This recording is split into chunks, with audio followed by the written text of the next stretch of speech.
Check, check. Whoa. Check, check, check. Check, check, check. Bum, bum, bum. Da, da, da. Check, check, check. Check, check, check. Check, check, check. Check, check, check. Check, check, check.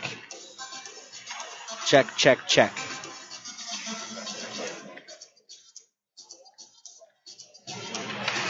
Check.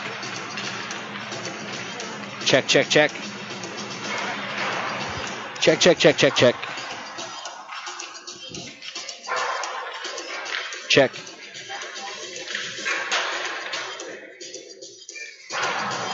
Check, check, check.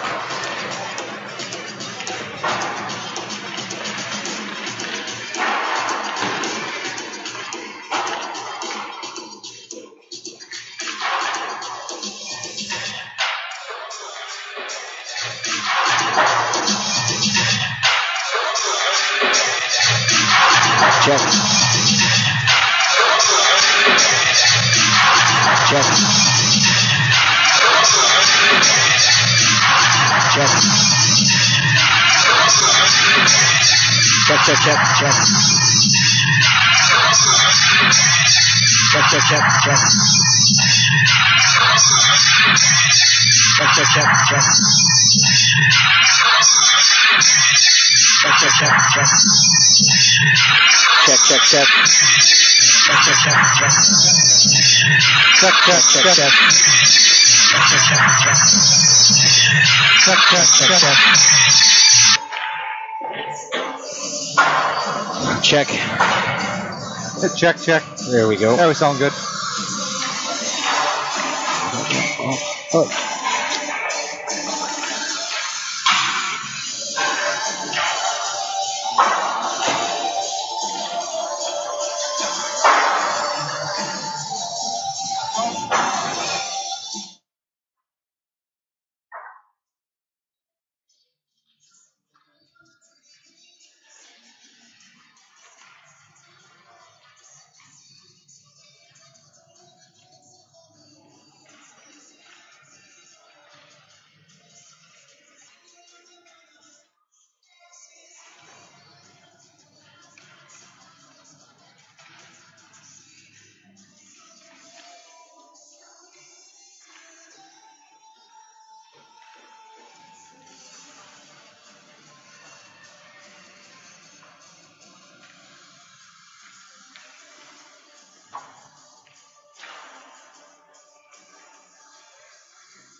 Check, check, check.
Throughout the areas we serve, First International Bank and Trust employees are actively involved in helping our customers and communities grow. This is Kevin Vigestead from First International Bank and Trust, member FDIC, equal housing lender. Whether it's coaching a Little League team, leading through involvement with nonprofit organizations, or a proud Beaver booster, know that all of us at First International Bank and Trust are committed to giving back to the places where we live and work. Hello, I'm Steve Funningsland, consumer lender at First Western Bank and Trust and sports enthusiast. Employees at First Western know the importance of teamwork in their day-to-day banking duties to best serve the community. I know the Minot and surrounding area high school and college athletic teams know the importance of teamwork as well. We want to wish all local teams good luck in their athletic endeavors this year. Stay safe on the courts, on the fields, on the rinks, and in the gyms. We look forward to watching you succeed. With familiar faces you know, who know you by name, First Western Bank and Trust, you can bank on us, member FDIC, equal housing lender. We've been thinking, a championship team is not born, it's developed through precision and execution. There are a lot of teams, but only one champion. At Ryan GMC Buick Cadillac, we get that. Precision matters every time. A lot of places sell cars, but only one is professional grade. Performing to the highest standard to be your dealership of choice. Ryan GMC Buick Cadillac. Hey, look, it's a bird. No, is that a plane? Wait, no, It's Super Guy. Can I help you? I'm here for the IRET Properties Heroes Program, citizen. I'd like to apply to rent one of your properties and receive 10% off my monthly rent. And I as well, ma'am. Captain Stars and Stripes? No offense, guys, but the IRET Properties Heroes Program isn't exactly for you. Our Heroes Program honors teachers, nurses, active and retired military personnel, police officers, firefighters, EMTs, and members of the National Guard by offering 10% off their monthly rent. Not even Bat Dude? Not even Bat Dude. But IRET has many properties with competitive rent, plus pet-friendly and outdoor pool options. I'd be happy to help you find a property to suit your needs. That would be super! Go to iretapartments.com or call 837-RENT to learn more about the IRET Properties Heroes Program. IRET Properties. This is home. We live in such a fast-paced world. It's always go, go, go. When I'm out for a run, it's my time. It's the best way to start your day. Crossing the line of that marathon, it's the biggest reward you can get. I want my customers to achieve their goals and go above and beyond. Check. I'm Nikki Ledecky, and I'm one of the running experts at Shields. Shields, when it comes to gear and expert advice, we're right there with you in Bismarck, Minot, Grand Forks, Fargo, and Moorhead. The sinister cries haunted Mary through the night. Dawn neared, and still the voice tormented her. She ran towards the safety of her car, flung open the door, and a coyote had somehow gotten locked inside. But the damaged interior was covered, thanks to Farmers Insurance. Coyote Carpool, August 1st, 2015. Talk to a farmer's agent. We know a thing or two because we've seen a thing or two. We are farmers. Bum, bum, bum, bum, bum, bum. I'm Taurus forward Taylor Lance. Call Miranda Schuler, my billet mom, and your local's farmer's agent at 701-838-8144. Take care of your feet, and they'll take care of you. The foot and ankle specialists at Trinity Health can help with both surgical and non-surgical solutions. So, patients who suffer from foot and ankle-related issues can say, so long heel pain, catch you later corns, hasta la vista hammer toes. Relieve pain now and help prevent future discomfort. Diagnosis and treatment is available today. Trinity Health, reinventing health.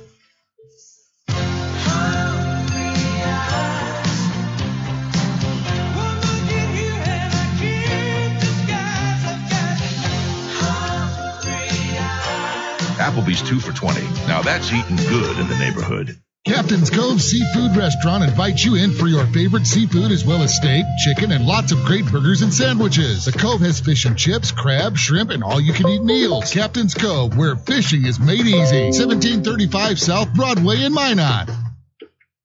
Hey guys, my name is Steve Olschwenger, Fire Chief from Maryland Heights, Missouri. I love Firehouse Subs because you can feed your whole crew and help your community thanks to Firehouse Subs Catering. If you're planning a tailgate, an office holiday party, or anything in between, Firehouse Subs has crowd-pleasing platters starting at just $5 per person. They'll even deliver to you. And of course, you'll be helping your community because a portion of every purchase at Firehouse Subs goes towards helping first responders in our communities. The more subs folks enjoy, the more Firehouse Subs is able to help save lives. Firehouse Subs Catering. Choose from sub, salad, or dessert platters for your next group gathering. Platters start at just $5 a person. Visit FirehouseSubs.com to find a location near you. Firehouse Subs, founded by firemen. Firehouse of America will donate 0.13% of your purchases in 2017 at all U.S. locations to the Firehouse Subs Public Safety Foundation with a minimum donation of $1 million. For full details, visit FirehouseSubs.com. Hi, Scott Cattell here. Fall is just around the corner, which means the winter months aren't far away. Get your vehicle ready for your fall and winter driving with a stop at Jerry's Repair and Alignment. Jerry Fry is an ASC certified master mechanic with 30-plus years of experience. Jerry uses state-of-the-art equipment to ensure your alignment is done the right way to give you the best ride on the highway. And the right alignment also saves you wear and tear on your tires. Jerry goes the extra mile and will balance and rotate your tires to get you down the road worry-free. And if you need tires, Jerry can also take care of that. And that's not all. Jerry's can handle all jobs, big and small, and works on all makes and models. So make that appointment today. Stop in at Jerry's Repair and Alignment, 1306 First Street Southwest, or call him at 852-0332. And tell him Scott sent you. Daniel the deer danced everywhere. He pranced through fields and jigged through rivers. Then he saw it. What a stage! A place no deer had dared dance before. The hood of a brand new car. Hey, my car! And the car was covered, thanks to Farmers Insurance. Deer Dance Floor, December 1st, 2014. Talk to a farmer's agent. We know a thing or two because we've seen a thing or two. We are farmers. Bum, bum, bum, bum, bum, bum. I'm Charles Forward Taylor Lance. Call Miranda Schuler, my billet mom, and your local's farmer's agent at 701-838-8144. All in one place, you can get a fabulous coffee, the best burger in town. Arrange a meeting for up to 30 people and begin your next trip, whether business or vacation. It's Minot's newest, most architecturally beautiful, versatile structure, the Minot International Airport. The Trestle Tap House and Cafe with Caribou Coffee and customizable meeting spaces are just a couple of the amenities offered. The Minot International Airport. See the world from home. Your hands are a vital part of who you are, how you work, play, even how you communicate. When injury or illness strikes, the hand team at Trinity Health will be there to help restore full functionality. We specialize in surgical repairs, hand reconstruction, non-surgical interventions, and occupational therapies. Don't let damage or disorder take away your hands. See the hand team at Trinity Health. Trinity Health, reinventing health. Hey guys, my name is Steve Olschwenger, Fire Chief from Maryland Heights, Missouri, and I love Firehouse Subs. Take their meatball sub, for example. It's loaded wall-to-wall with Italian meatballs and a zesty marinara with melted provolone on a toasted roll. And when I say take their meatball sub, I mean it. Grab a medium meatball sub combo to go right now, just $6. But don't forget, the reason Firehouse Subs is driven to make the best subs anywhere is simple. The more subs you enjoy, the more they're able to help save lives because a portion of every purchase goes towards first responders in our communities. The Firehouse Sub Meatball Sub Combo. Medium meatball sub, your choice of chips and a 22-ounce drink. Get it hot and ready in our to-go box, now just $6 for a limited time only. Order online now at FirehouseSubs.com. Firehouse Subs, founded by firemen. Firehouse of America will donate 0.13% of your purchases in 2017 at all U.S. locations to the Firehouse Subs Public Safety Foundation with a minimum donation of $1 million. For full details, visit FirehouseSubs.com. I'm here at the year's hottest stag pool party. Put your antlers up! Where? Some poor guy's backyard. These stags are bringing down the house. Seriously, deer are ripping holes in the pool cover. They're trampling patio furniture. And all the damage was covered, thanks to Farmers Insurance. Stag Pool Party, October 27th, 2014. Talk to a farmer's agent. We know a thing or two because we've seen a thing or two. We are farmers. Bum, bum, bum, bum, bum, bum. I'm Charles Forward Taylor Lance. Call Miranda Schuler, my billet mom, and your local's farmer's agent at 701-838-8144. What's the best birthday party option in town? Toros Hockey.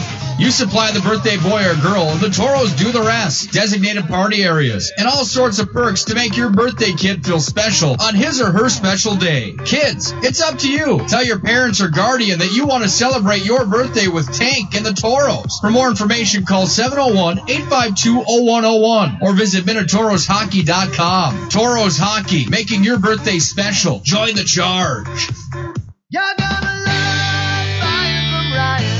Hi, this is Carson Wentz. While we have a couple seconds, I'd like to tell you why I'm a fan of Ryan Family Dealerships.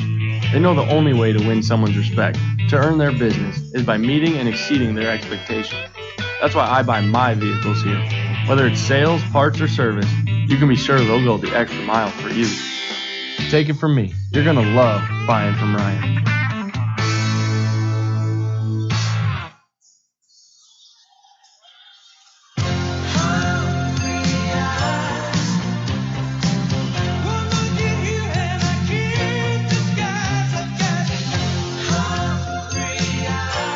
Applebee's 2 for $20. Now that's eating good in the neighborhood.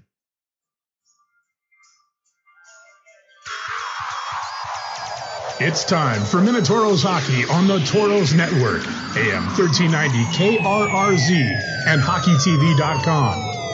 Toros Hockey is brought to you by Farmers Union Insurance, Gooseneck Implement, Mattress Firm, Liberty Tax, and Coulter Energy.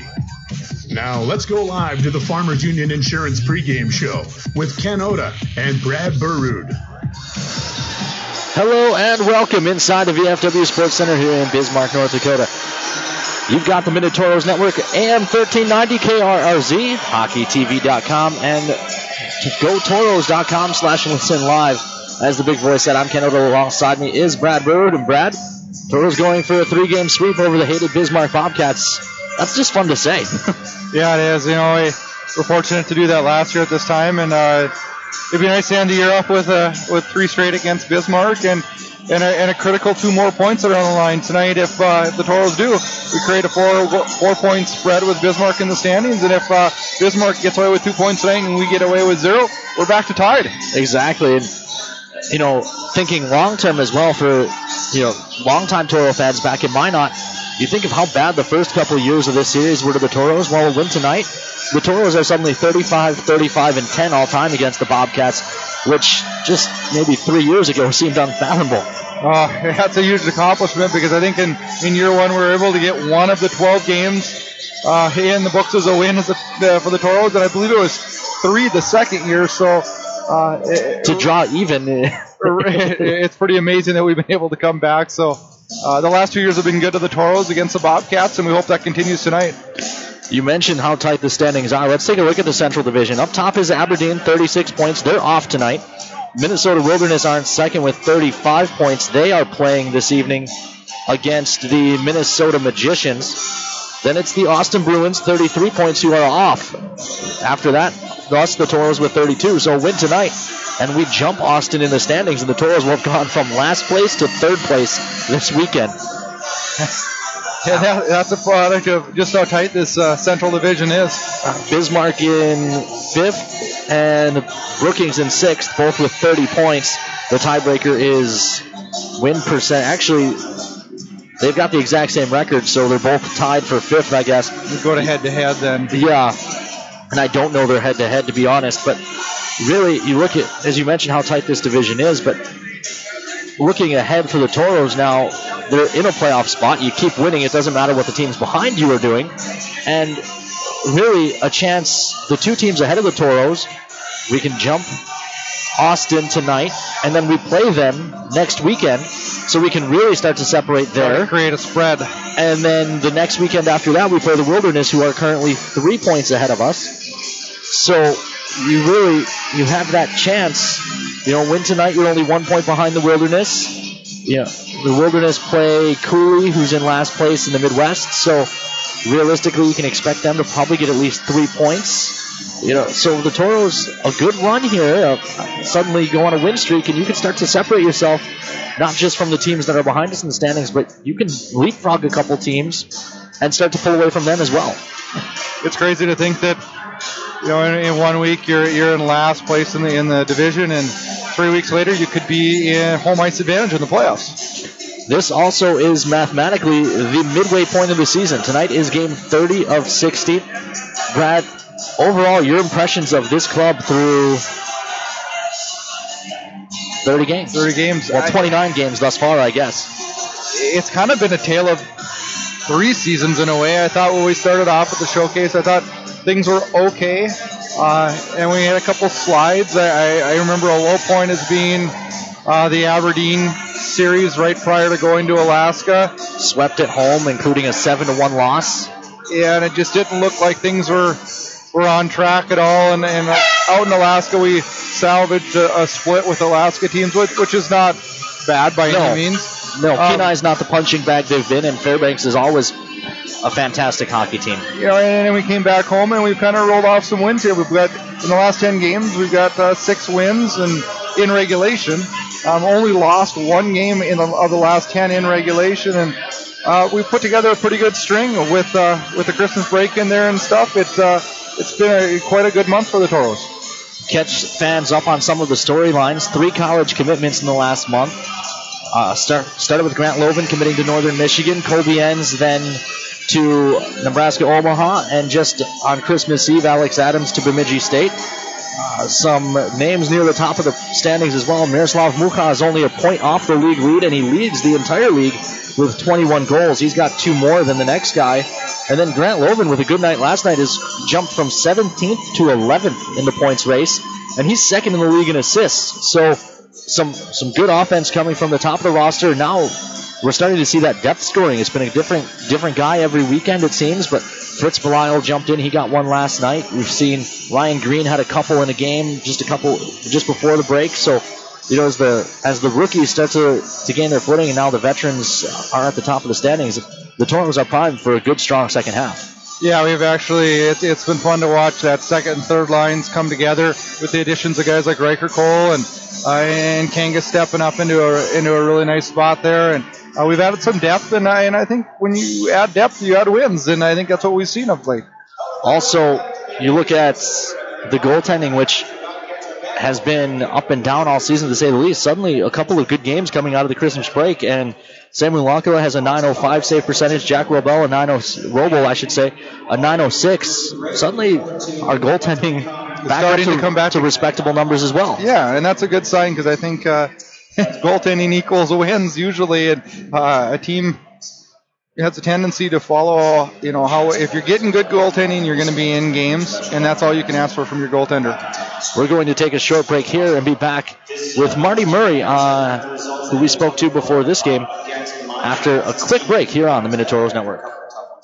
Throughout the areas we serve, First International Bank and Trust employees are actively involved in helping our customers and communities grow. This is Kevin Vigestad from First International Bank and Trust, member FDIC, equal housing lender. Whether it's coaching a Little League team, leading through involvement with nonprofit organizations, or a proud Beaver booster, know that all of us at First International Bank and Trust are committed to giving back to the places where we live and work.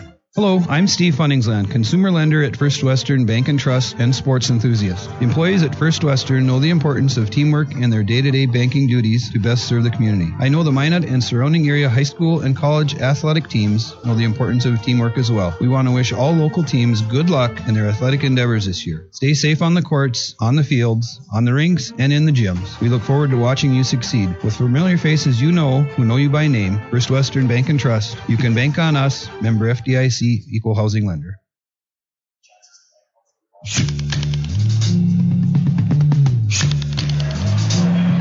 Welcome back inside the VFW Sports Center in Bismarck, North Dakota. Toros and Bobcats about 7 minutes from the drop of the puck here.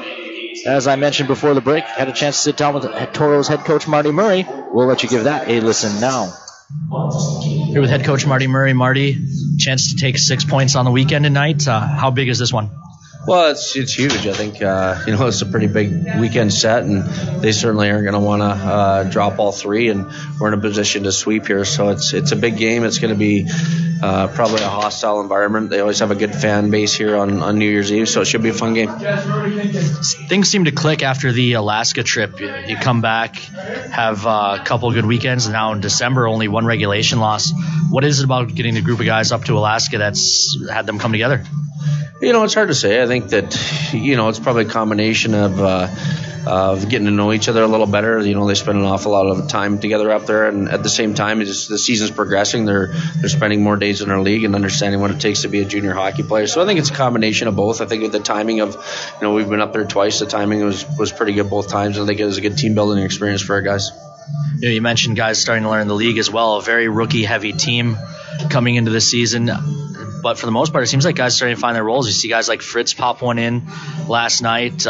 Keenan Lund's been playing great. A lot of guys who were rookies maybe didn't have their role figured out early. A kid like Lance comes to mind have really come along. I think that was, the story of our first, 15, 18 games. We weren't getting a lot of production out of our secondary scoring. And we've had a lot of, it's been spread out. Here Friday we had, the two lines score. Last night we had a contribution from everybody, and that's huge. I mean, you can't rely on one line to score every night, and that's what kind of our woes came from in the early part of the year, where we just had, a small number of guys contributing, and now everybody's kind of figuring it out and getting on the score sheet and being effective in some way.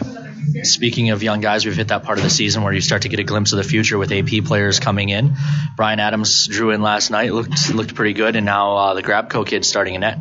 Yeah, I mean it's a great opportunity for those kids, and like you said, we're looking kind of down the road too. And I thought Brian played well last night and created some energy, and hopefully he's more comfortable being in there tonight. And then Nick's going to play his first junior game tonight, so hopefully our guys can play well in front of him and allow him to have that first shot, and then make sure we're picking up any garbage around the net. We've had a pretty decent history of late with young goaltenders coming in playing their AP game. I think of the Flackney, shutout of Aberdeen, and Dopp played well a couple years ago, I think, in Aberdeen as well. What is the challenge like for a player joining a junior team mid-season for a week? It's got to be a challenge. I'm sure he has some nerves. I mean, he's a 2000 birth year. He's young, but he's got a good resume. And our Chris Solanke really liked him, and we promised him if he came down here, we give him a shot in the game. So hopefully he can go out there and play with confidence. And I think if our guys play well in front of him, that'll give him confidence as well. It's New Year's Eve, so I've got to ask you, any New Year's resolutions here for the second half? Not really. No, I don't think so. All right, I'll let you go get ready. Thanks. Thanks, Ken. Once again, that's Toros head coach Marty Murray. As we discussed in the interview, Nick Grabco getting the start in goal for the Toros, an AP player from Palatine, Illinois. That's actually my neck of the woods.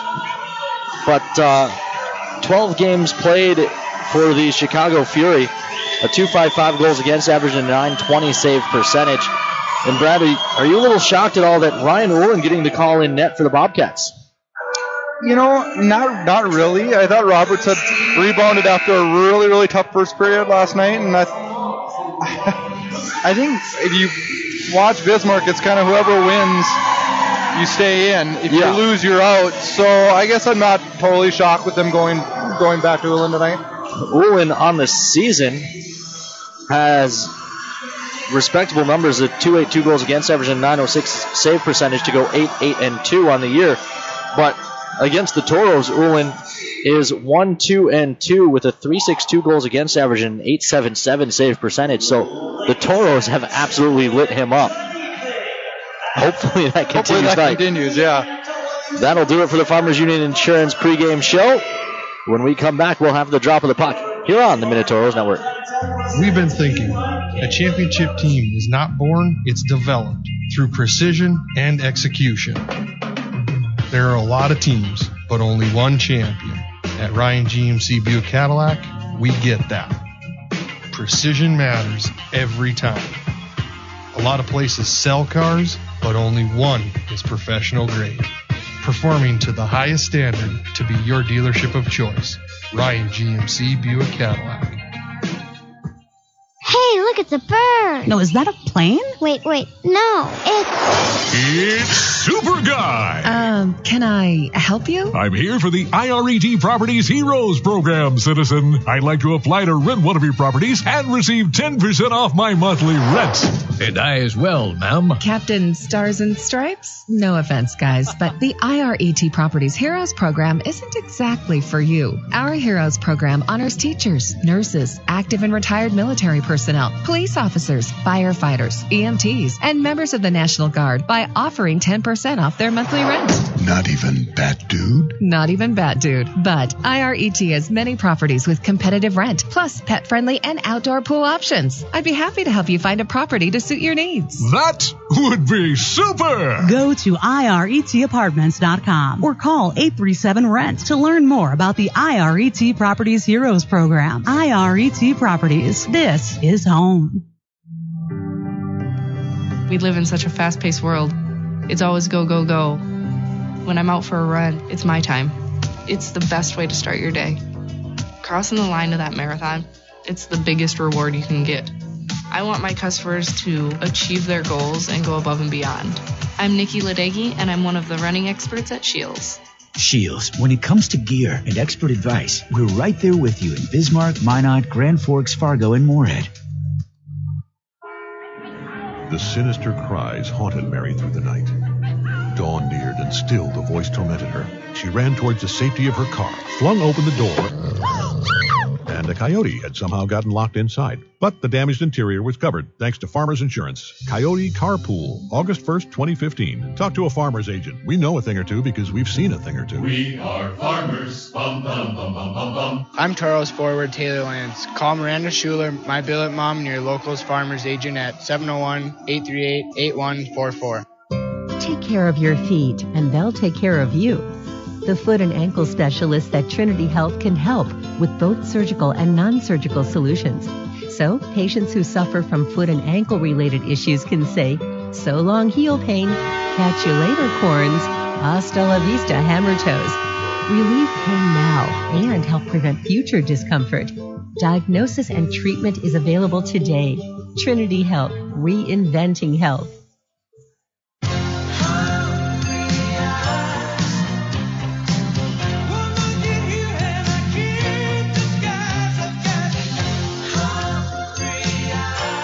Applebee's 2 for $20. Now that's eating good in the neighborhood. Captain's Cove Seafood Restaurant invites you in for your favorite seafood as well as steak, chicken, and lots of great burgers and sandwiches. The Cove has fish and chips, crab, shrimp, and all-you-can-eat meals. Captain's Cove, where fishing is made easy. 1735 South Broadway in Minot. Hey guys, my name is Steve Olschwenger, Fire Chief from Maryland Heights, Missouri. I love Firehouse Subs because you can feed your whole crew and help your community thanks to Firehouse Subs Catering.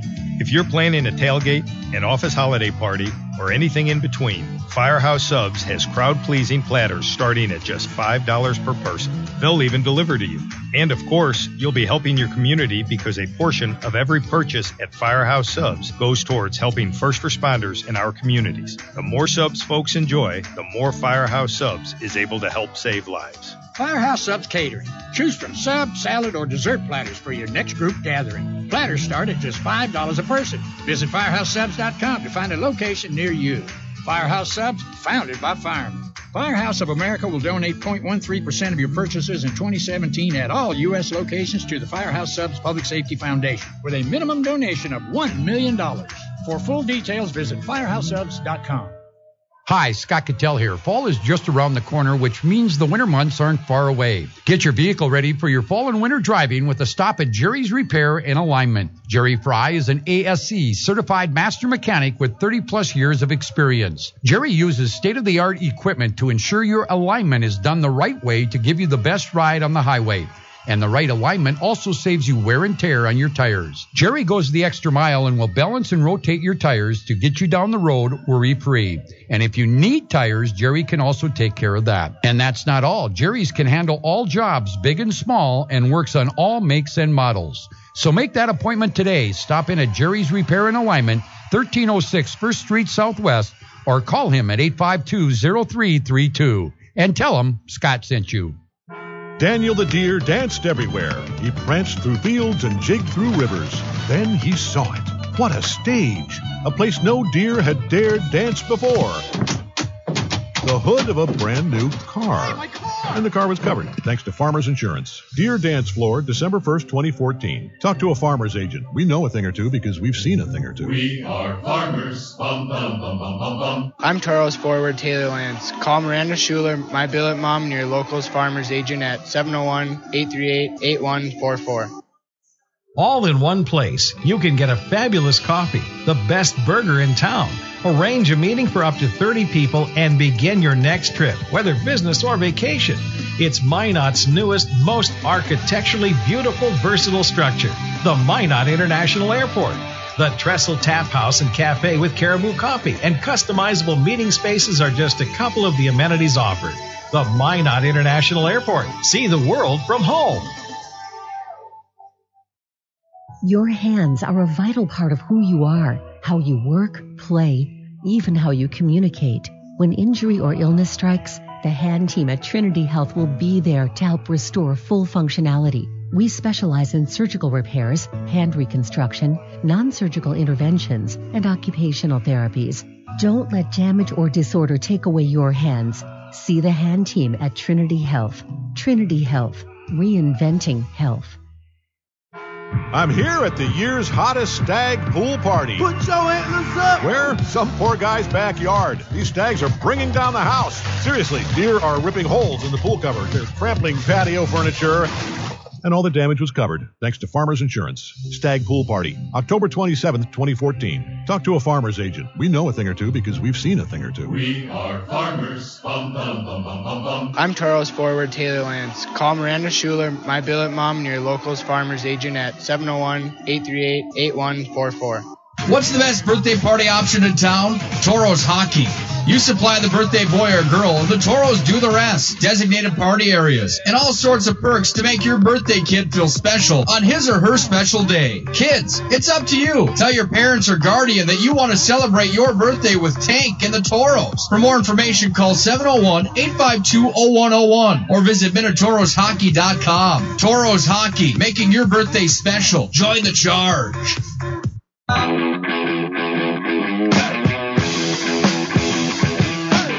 Welcome back inside the VFW Sports Center here in Bismarck, North Dakota.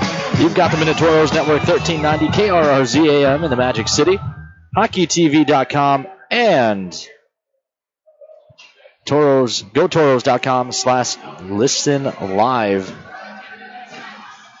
Brad, Toros going for 3-3. I don't believe we've trailed at any point this weekend either. Scored first every game. Yeah. Every game, yeah. So at no point have the Toros even trailed in this weekend set, outscoring the Bobcats 11-4 thus far. If you're a Toros fan, you have to be pretty optimistic going into this one. Last night was one of those perfect nights. We had a big crowd at the Pepsi rink. It was hopping in there, scored some goals. It was a fun atmosphere and a fun night altogether. And you want to keep that going here down in Bismarck and end this weekend and get out with 6 points. And, boy, you can have a nice, happy week then. Big crowd last night. 2,122 fans packed into the Mesa Arena. And it really was.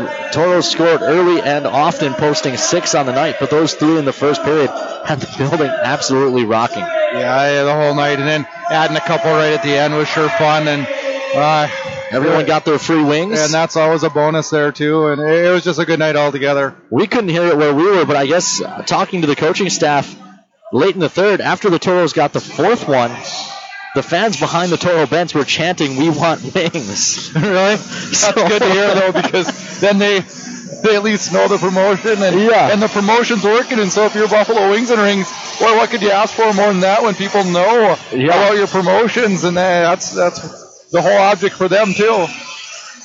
So we're just about ready to go here. Toros wearing the cream sweaters, cream socks, cardinal red buckets, breezers, and gloves. And the Toros control off the draw, moving from left to right on your radio dial. Ends across to Sawchuk. Sawchuk comes to the near side, dumps it in. It hit Alex Adams in the back.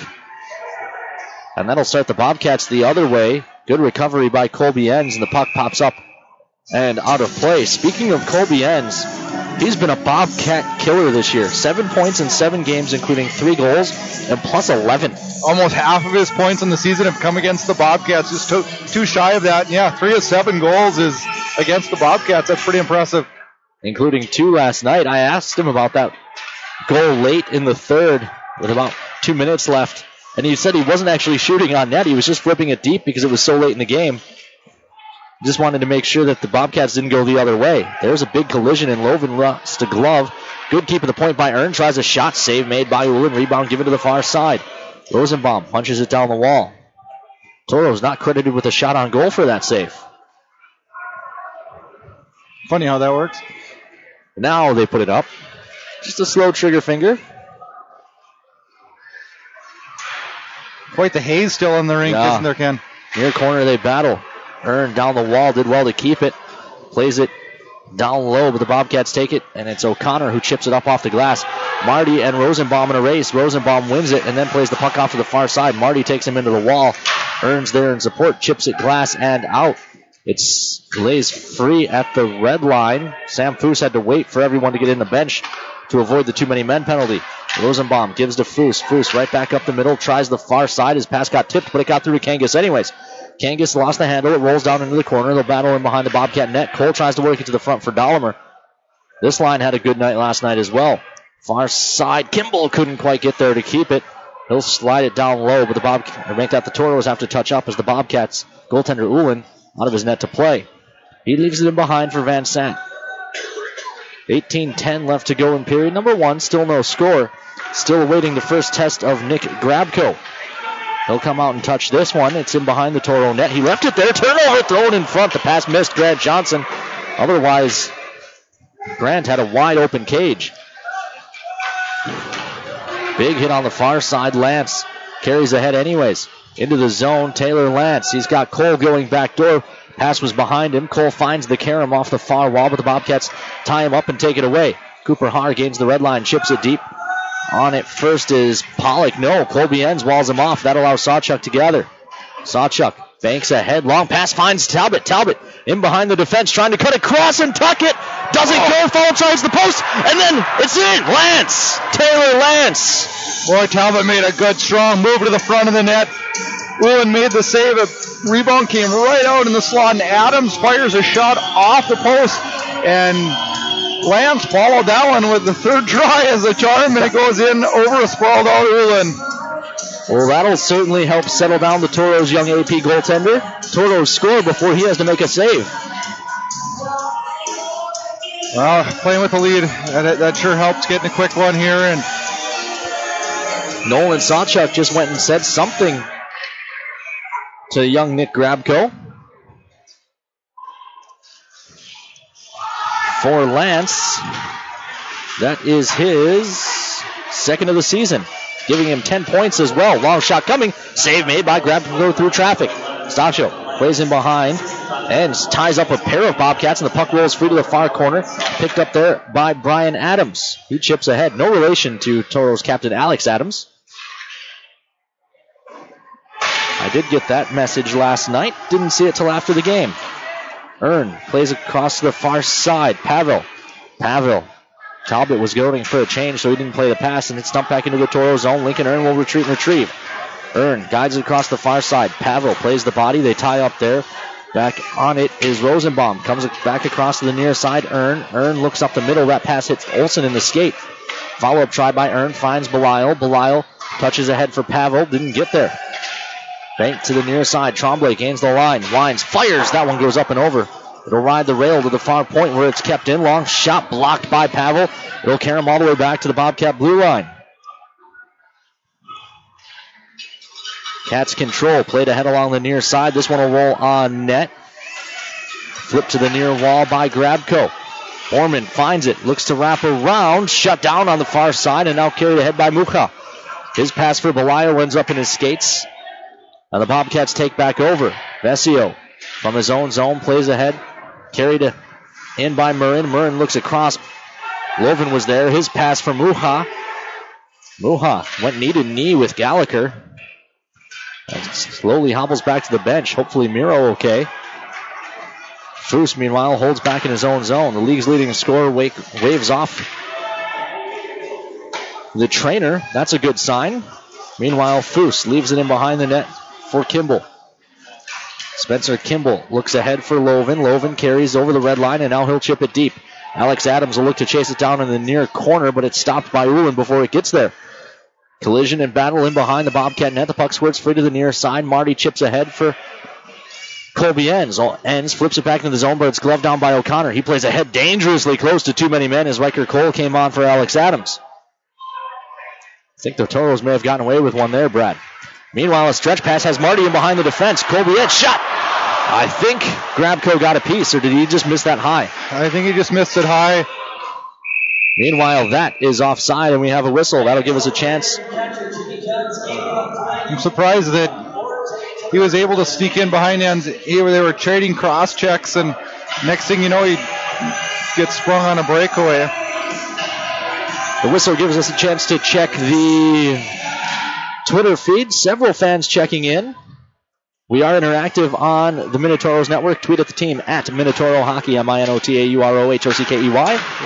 Ooh, big collision. Rosenbaum slow to get up. And that one's not a headshot, but last night's was. This is Ernst. Shot, save made, rebound around to the near side. Foose plays ahead. Puck lays loose. And that is offside. Finish the thought on the check-ins, or you can tweet at me personally at Ken_Oda, KEN_ODA. Got the crew at Fort Hyatt checking in, the Mock family checking in, Lakefields, Corneliusons, and Van Hoves are checking in from the Van Hove house. The Bowers are watching, the Coonrod family, the Alexanders, the Schurers, the Pickards. Good to have a full house here on New Year's Eve. Bobcats control off the draw. Taken away by Lance. Lance couldn't get that to Talbot, and it's chipped back out to neutral ice where the Bobcats have it. Mancuso can't dangle through. Now he's taken it to the wall. But he did play it around to the near side. Vesio kept it. Foose takes it away, plays ahead for Talbot. Talbot finds Kimball. Spencer Kimball ahead for Brian Adams. He touches it into the zone. He'll look to chase it down behind the net. He comes together with Van Sant. Van Sant wins the battle, and the Bobcats are up ice. Over the red and now the blue is Stocko. Shot, save made. Grabko. Stocko finds it, plays over to the far corner, and Pollock. Pollock looking to work out of the corner, plays up to the point. Gallagher. Long shot through traffic. Good save made. Follow-up try by O'Connor. That one blocked off by traffic wide. Rebound. That one will be iced by Adams. And Lance jumped in before the whistle. That's good, isn't it? He did jump in before the whistle, but he jumped in. And he hit down behind the boards. I don't think he hit. I think he literally tried to Superman into the bench and just dumped himself. That wasn't an attempt to hide. That was just, he was going so hard to the wall. I got it. You just go off to the locker room. Just head right off.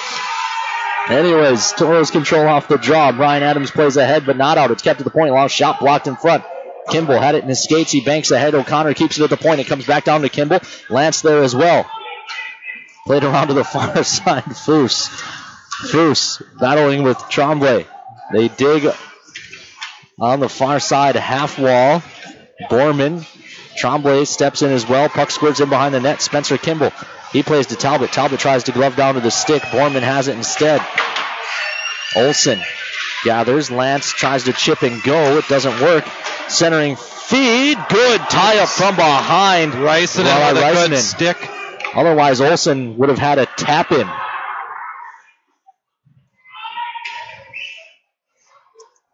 Out to the neutral zone. Belisle backhands it into the zone. Bobcats control. They retreat behind their own cage and then play around to the near side.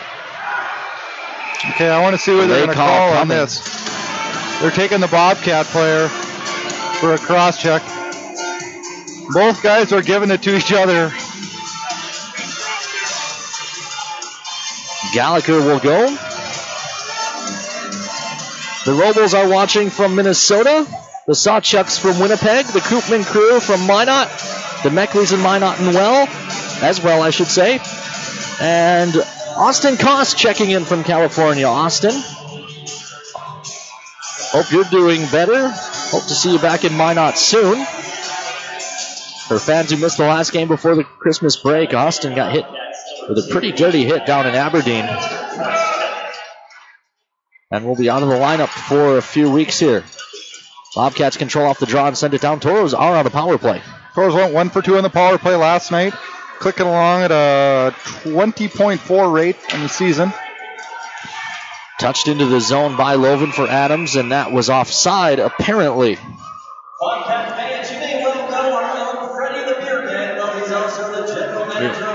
They often say you want your special teams to at least be at 100% combined. Yeah. And with the Toros penalty kill having been good over the last few days, it's up to 80.7, and the power plays at 20.4, so just up over 101 if you combine them. Bismarck's penalty kill good, 8th in the North American League at 82.1. Their power play has been atrocious, however. Yes, second to last at 11.6.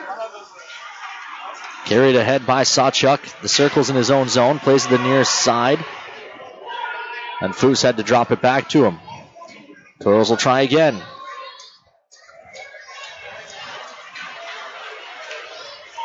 Into the middle for Adams. Finds Foose. Foose banks it in, delayed offside. They hit the linesman. The dump in hit the linesman.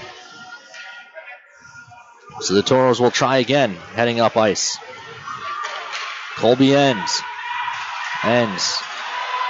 Delayed offside, and the whistle goes. 51 seconds. Well, this not a particularly strong display of the power play. Toros unable to get in the zone so far. It strikes me the Bobcats have been particularly aggressive on the forecheck, not chasing below the dots, but they do have guys up closer to the Toros than you would typically expect. Usually you get a free pass to your own blue line. Yeah. Back on it, Ends leaves for Rosenbaum.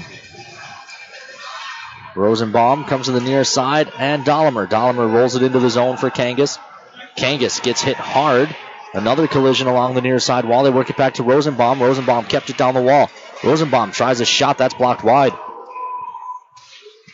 Played down the wall. Dahlemer couldn't settle it down. Cole does. Cole plays up top. Rosenbaum drops back down to Dahlemer.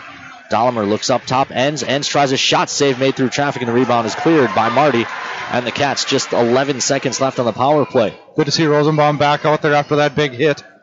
He's back to retrieve this. He's got a 3-game goal streak, does the defenseman. This is Dahlemer. Dahlemer gains the line. Bobcats come full strength as Olin covers Hungry Hippo style with 615 seconds left to go here in period number 1. The Goebels, Ackermans, and Eklunds checking in on Twitter. Glad to have so many Toro fans spending a bit of their New Year's Eve with us. Toros lead 1-0 here with 10:15 to play in period number 1. Shots on goal just 4-3 in favor of the Bobcats.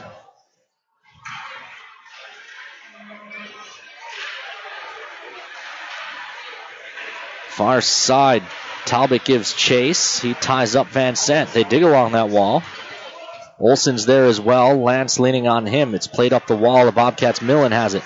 Millen slides it ahead. Kimball banked out. Big collision. And Lance did well to poke that puck back out to neutral. Talbot pressures, forcing the Bobcats to drop back. O'Connor tries Van Sant. Right back to O'Connor. Top of the circles in his own zone. Quickly ahead to Cooper Har at the Toro blue line. Gains the line on the near side. Drops back to the point.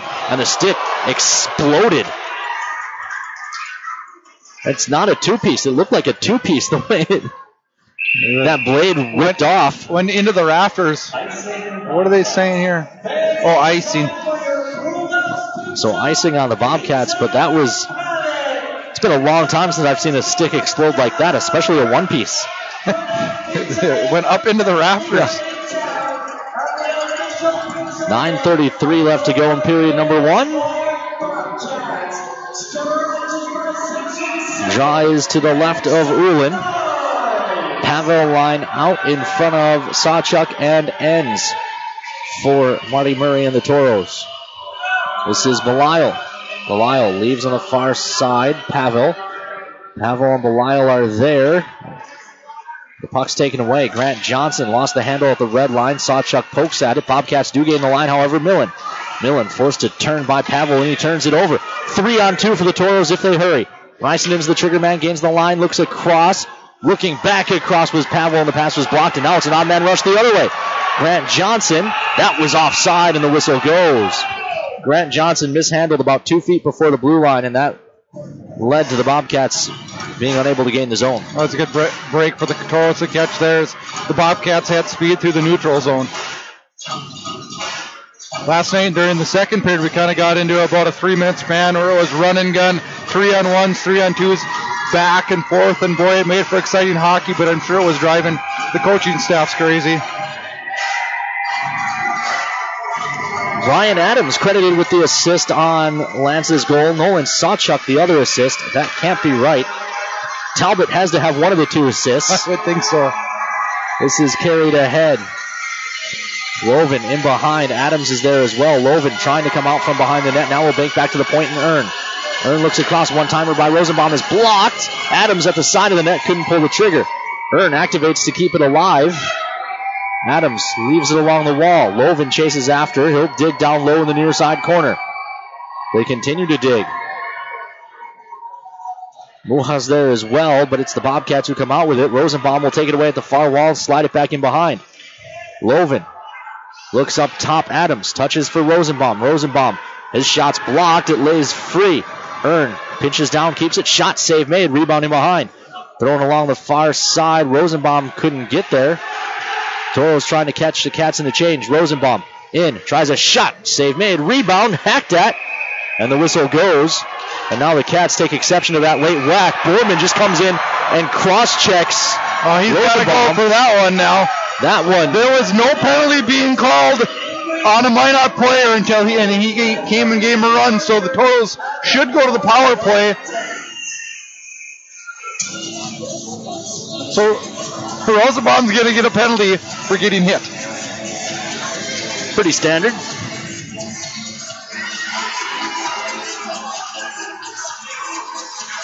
At no point were they going to give a penalty. No arm went up at all until Borman comes flying in. Oh, we got a fight.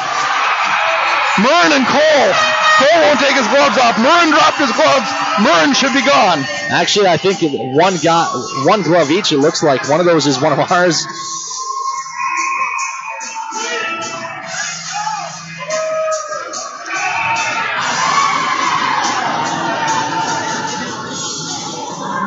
They both are probably done for the night.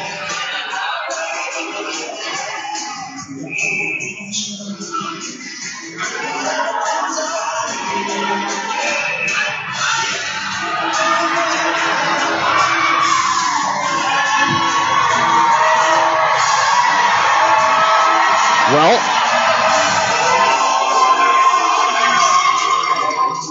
Murren just got into it with Almquist, the linesman, as well.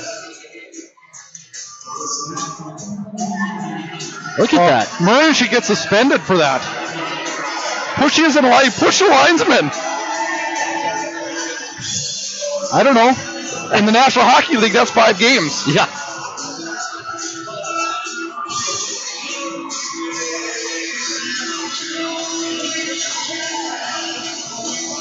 I think that's Riker Cole's mouth guard still on the ice.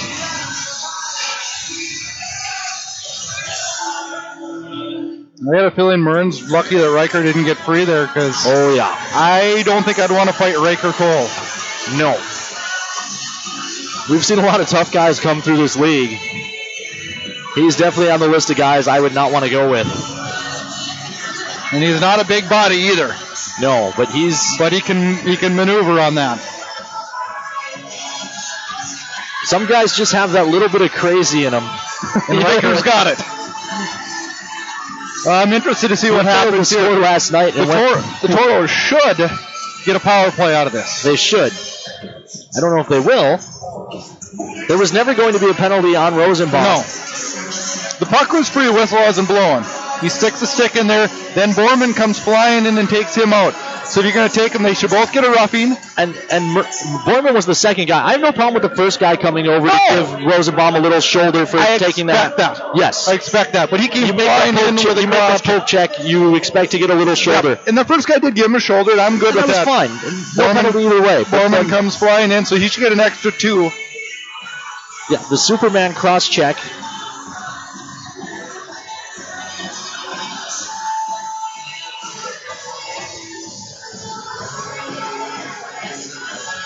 Well, Ken, if that's going to be the way it is tonight, it's going to be an interesting night. From a scoring standpoint, or from a moving forward standpoint, Riker Cole's a very good player, and you hate to lose him for the night. But the Bobcats, having lost Ty Enns and Resegi already, 2 of their top 3 scorers, to lose Murren, who is against the Toros, has 4 points in 7 games, and is their will be 5th. Well, now he's their 3rd. He'd be their 4th. Yeah. Well, you look at Reseki's gone, and Enns is gone, so 1, Johnson, 2, 3, Stocko, 4. Pollock, and Murren. Yeah, so their 4th leading scorers now out of the lineup. That's not what you need if you're trying to come back. No. But it looks like we're going to stay 4 or 5 aside. They're going to keep it even. And Sotheby's having words with the official tonight. I believe is a Jakovic. It is Riley Jurkovic. Alec Almquist and Dwight Mack working the lines. And Almquist got pushed multiple times there.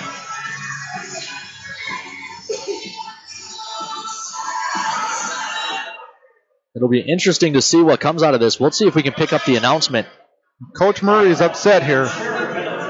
Here they're announcing the penalties now. A 4-minute double minor for Rudd.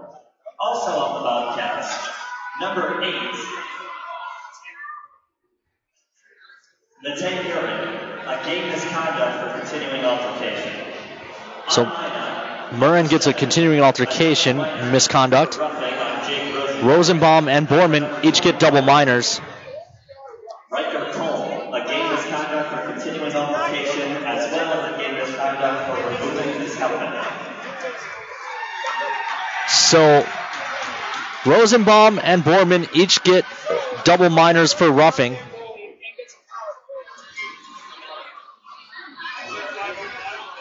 So matching double minors for Borman. Announcer Teeples over there yelling because Minot's going to get a power play. Well, we'll take one, but we're not getting one. 8:01 to play in the first. It's Rosenbaum and Borman in the box, each for 4 minutes plus a whistle as we're staying 5-on-5. And then Cole and Murren are both gone for the night. Toros control off the draw. This is Kangas apparently not gaining the line cleanly.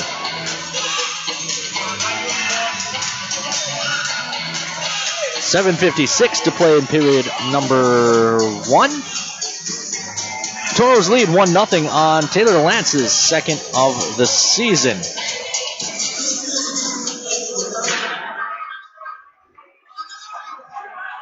This is Foose. Dumps one in. Quick shot on. Save made. Rebound loose in front. It's hacked into the corner. Millen on it. Chased down by Kangas and finished off by Kimball. Millen gets it back, scoops it into the Toro zone. Johnson took a run at Kangas there. Foose rips one up ice, finds Kangas. Kangas hits the brakes. Now he's looking for help. He'll just spin it deep as the Toros are partially in the middle of a change. Far side, Dahlemer. Can't chop that out of midair. It's ahead for Millen. 3 Toros are back. Millen watched by Sawchuk. Belial steps into him. Played across to the near side, Johnson. This is Woodward. Shot, save, man. Rebound up off the glass and out of play.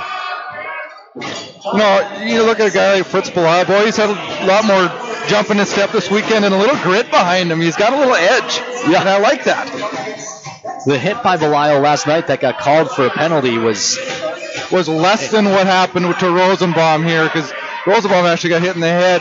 Grant Johnson last night just had his head down and got railroaded. Completely railroaded. But you got to have your head up. That's especially coming across your blue line. Save made off the draw with the blocker by Grabko. They dig on the near wall. Marty, Lance, Talbot there for the Toros. Bobcat fans get a chant of "Let's Go Bobcats" going. They continue to dig along the near wall. Stocko's there. Puck squirts free back to the point. Long shot coming. Blocked off by traffic. It was Colby Enns who caught that one with the shoulder. Meanwhile, Lance behind his own net hits the brakes. He's flushed out and leaves back for Sawchuk. Toros will set up the breakout. Lance family checking in from Coleraine, Minnesota. Taylor carries into the zone. Lance working down low with help from Brian Adams. It's back to the point. Long shot coming. Save made. No rebound given. Fun and interesting there. Taylor Lance had the puck behind the net in the Toro zone. There was absolutely no forecheck or pressure from the Bobcats at all. It was almost like they were, just waiting in the neutral zone, trapping and not, it was almost like they were shorthanded. Yeah. Shot 6-4. 6:12 left to play here in period number 1. Several Toro fans. What is that? Sorry. Distracted by what sounds like a dying duck.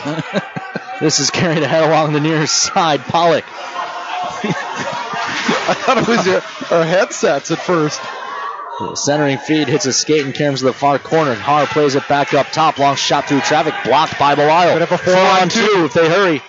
It's a cross for Pavel. Pavel drops for Reisanen. Reisanen looks across. Good stick by Van Sant. Tips that pass up and out of play. Few Toro fans checking in on Twitter, surprised by the penalties that came out of that scrum. And Brad, I'm with you. The Toros should have had the power play coming out of that, I thought. Rosenbaum's poke was at worst at the same time as the whistle. I don't know how he got a 4-minute for roughing when he didn't get the initial shot like Borman got on him. Yeah. I'm fine with him getting a penalty 2 minutes for roughing. That's fine. But I'm not sure where. If they want to call it a slash on the goaltender, fine. But they need to call that initially, though. Shot blocker save made. Rebound to the far side. Loven lost the handle. But if they wanted to make it a 2 and a 4, that's fine. But this is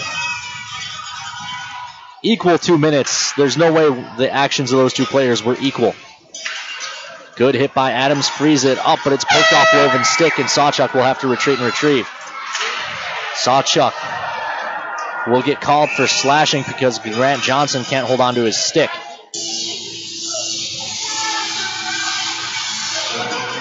Then Bismarck will go to the power play. A power play that is ranked second to last in the North American Hockey League.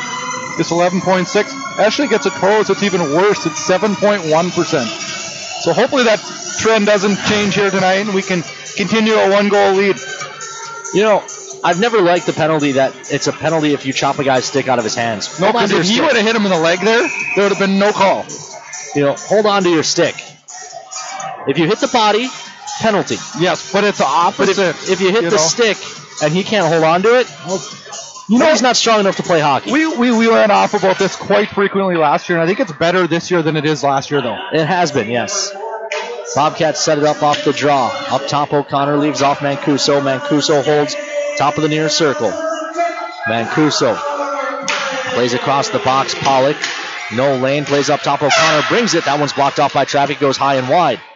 Johnson on the rebound. Colby Enns pressures him. Enns takes it away on the far wall, and he clears all the way down. 1:31 left to go here on the power play. Earn on the near side. Dahlemer tries to start Belisle up ice shorthanded. Belisle fights through.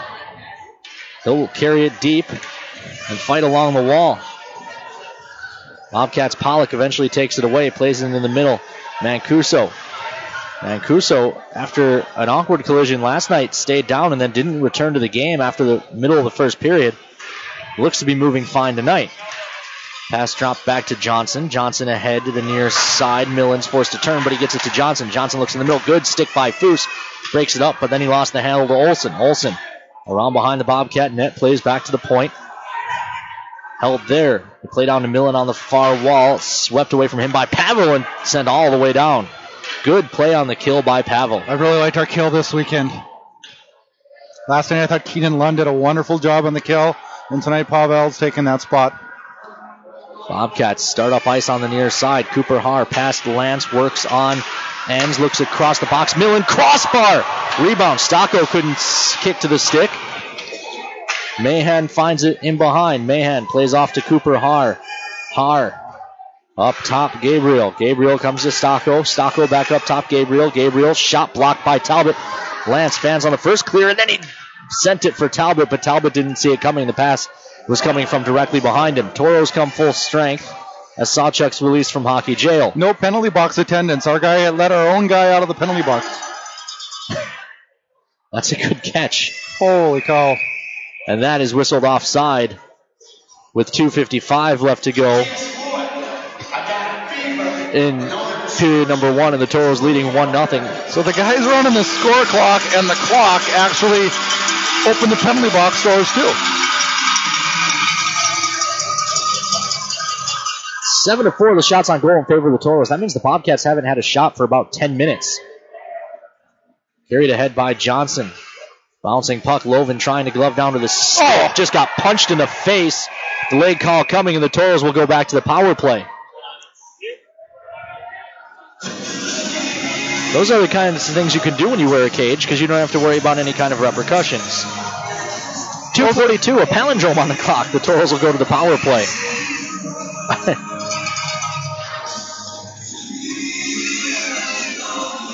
Draw will be to the right of Ullin.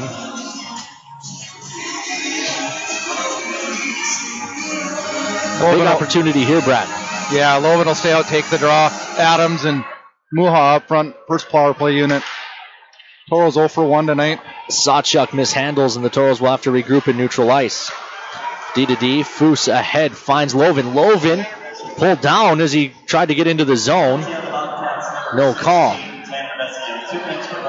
Vesio, they called it a hook. Not a punch for Adams. Adams ridden off the puck, poked at. Foose couldn't find it. Now the Bobcats do and send it down the ice. Dahlemer behind his own net. 1:20 left on the man advantage. Rosenbaum comes across for Dahlemer. Dahlemer starts up the near side. Dahlemer carries down to the hash marks and then rings it around. It got blocked off and came back to him. They'll dig in the near corner. Toros come out with it. Played up top for Enns. Colby Enns walks the middle, then looks far circle. Talbot back up top for Enns. Enns looking back for Dahlemer. Instead, it's Talbot on the far wall digging. Dahlemer's there as well. 50 seconds on the power play. They continue to dig. Oh, and Kangas just got taken down completely. Did not have the puck. Dahlemer plays it to Enns at the near hash marks. Carries up top Rosenbaum. Back to Enns at the near point. Enns is going to bring it through traffic. That hit Dahlemer and Karam's wide. Good diving poke by Talbot. Now Rosenbaum tries a shot.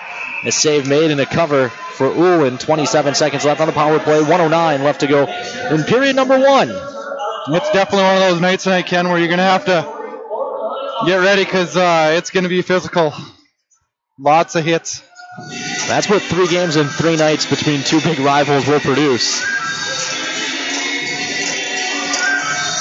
The Frew family checking in.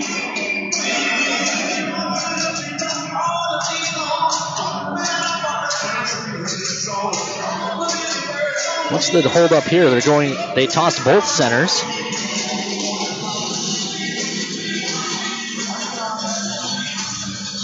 Okay. Now they tossed another one. So that means the Bobcats just had 2 guys tossed. Yeah. That should be a delay of game. There's a hole in the stick right there. Meanwhile, they get it back to the point. This is Lincoln Earn delays. Carries around behind the net. Lincoln Earn plays over to the far point. Kept by Sawchuk. He throws down the wall. It's taken away by O'Connor. His pass ahead for Marty. Marty gains the line. Looks into the middle. Big collision as they go into the net. And Grabko's blocker is laying in the near circle.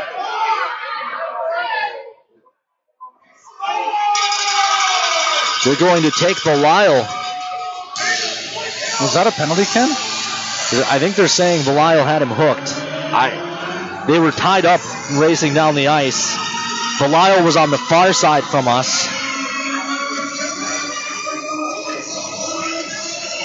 The question is Grabko okay?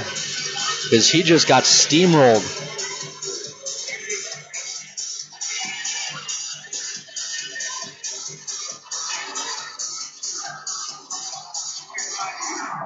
Appears to be okay. So we'll go 4-on-4 for 3 seconds, and then the Bobcats will get their second power play of the evening.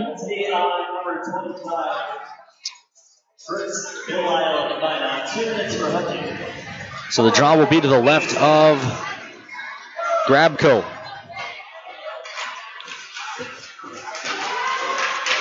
Bobcats can't hold the line.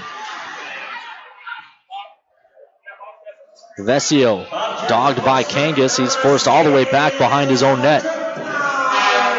Bobcats on the power play. 30 seconds left in the period. Turned over. Sawchuk tries to just punch it into the corner. It was blocked off. And now Kangas has it. It's ahead for the Bobcats, though. Good stick at the Toro blue line. Pollock gains the line, but he lost the puck. And Lincoln Earn will send it all the way down. It's on net, and pressure coming from Kangas forces a cover. 1:27 left to go in period number 1. Toros lead 1-0 on out, shooting the Bobcats 10-4. 1:27 to go in the power play. 12.4 in the period.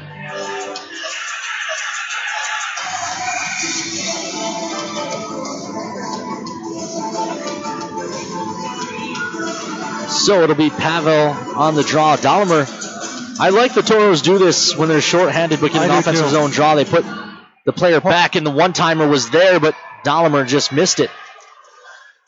The plan worked perfectly. The execution, however, did not. Glass and into the Toro zone, but the horn sounds to end the period. We are through the first period. The Toros lead 1-0. We'll come back and tell you about it after these messages here on the Minotauros Network. Throughout the areas we serve, First International Bank and Trust employees are actively involved in helping our customers and communities grow. This is Kevin Vigestead from First International Bank and Trust, member FDIC, equal housing lender. Whether it's coaching a Little League team, leading through involvement with nonprofit organizations, or a proud Beaver booster, know that all of us at First International Bank and Trust are committed to giving back to the places where we live and work. Hello, I'm Steve Funningsland, consumer lender at First Western Bank and Trust and sports enthusiast. The employees at First Western know the importance of teamwork and their day-to-day banking duties to best serve the community. I know the Minot and surrounding area high school and college athletic teams know the importance of teamwork as well. We want to wish all local teams good luck in their athletic endeavors this year. Stay safe on the courts, on the fields, on the rinks, and in the gyms. We look forward to watching you succeed. With familiar faces you know, who know you by name, First Western Bank and Trust, you can bank on us, member FDIC, equal housing lender. We've been thinking. A championship team is not born, it's developed through precision and execution. There are a lot of teams, but only one champion. At Ryan GMC Buick Cadillac, we get that. Precision matters every time. A lot of places sell cars, but only one is professional grade. Performing to the highest standard to be your dealership of choice. Ryan GMC Buick Cadillac. Hey, look, it's a bird. No, is that a plane? Wait, no, It's Super Guy. Can I help you? I'm here for the IRET Properties Heroes Program, citizen. I'd like to apply to rent one of your properties and receive 10% off my monthly rent. And I as well, ma'am. Captain Stars and Stripes? No offense, guys, but the IRET Properties Heroes Program isn't exactly for you. Our Heroes Program honors teachers, nurses, active and retired military personnel, police officers, firefighters, EMTs, and members of the National Guard by offering 10% off their monthly rent. Not even Bat Dude? Not even Bat Dude. But IRET has many properties with competitive rent, plus pet-friendly and outdoor pool options. I'd be happy to help you find a property to suit your needs. That would be super! Go to IRETapartments.com or call 837-RENT to learn more about the IRET Properties Heroes Program. IRET Properties. This is home. We live in such a fast-paced world. It's always go, go, go. When I'm out for a run, it's my time. It's the best way to start your day. Crossing the line of that marathon, it's the biggest reward you can get. I want my customers to achieve their goals and go above and beyond. I'm Nikki Ledegi, and I'm one of the running experts at Shields. Shields, when it comes to gear and expert advice, we're right there with you in Bismarck, Minot, Grand Forks, Fargo, and Moorhead. The sinister cries haunted Mary through the night. Dawn neared, and still the voice tormented her. She ran towards the safety of her car, flung open the door, and a coyote had somehow gotten locked inside. But the damaged interior was covered thanks to Farmers Insurance. Coyote Carpool, August 1st, 2015. Talk to a farmer's agent. We know a thing or two because we've seen a thing or two. We are farmers. Bum, bum, bum, bum, bum, bum. I'm Toros forward Taylor Lance. Call Miranda Schuler, my billet mom, and your locals farmers agent at 701-838-8144.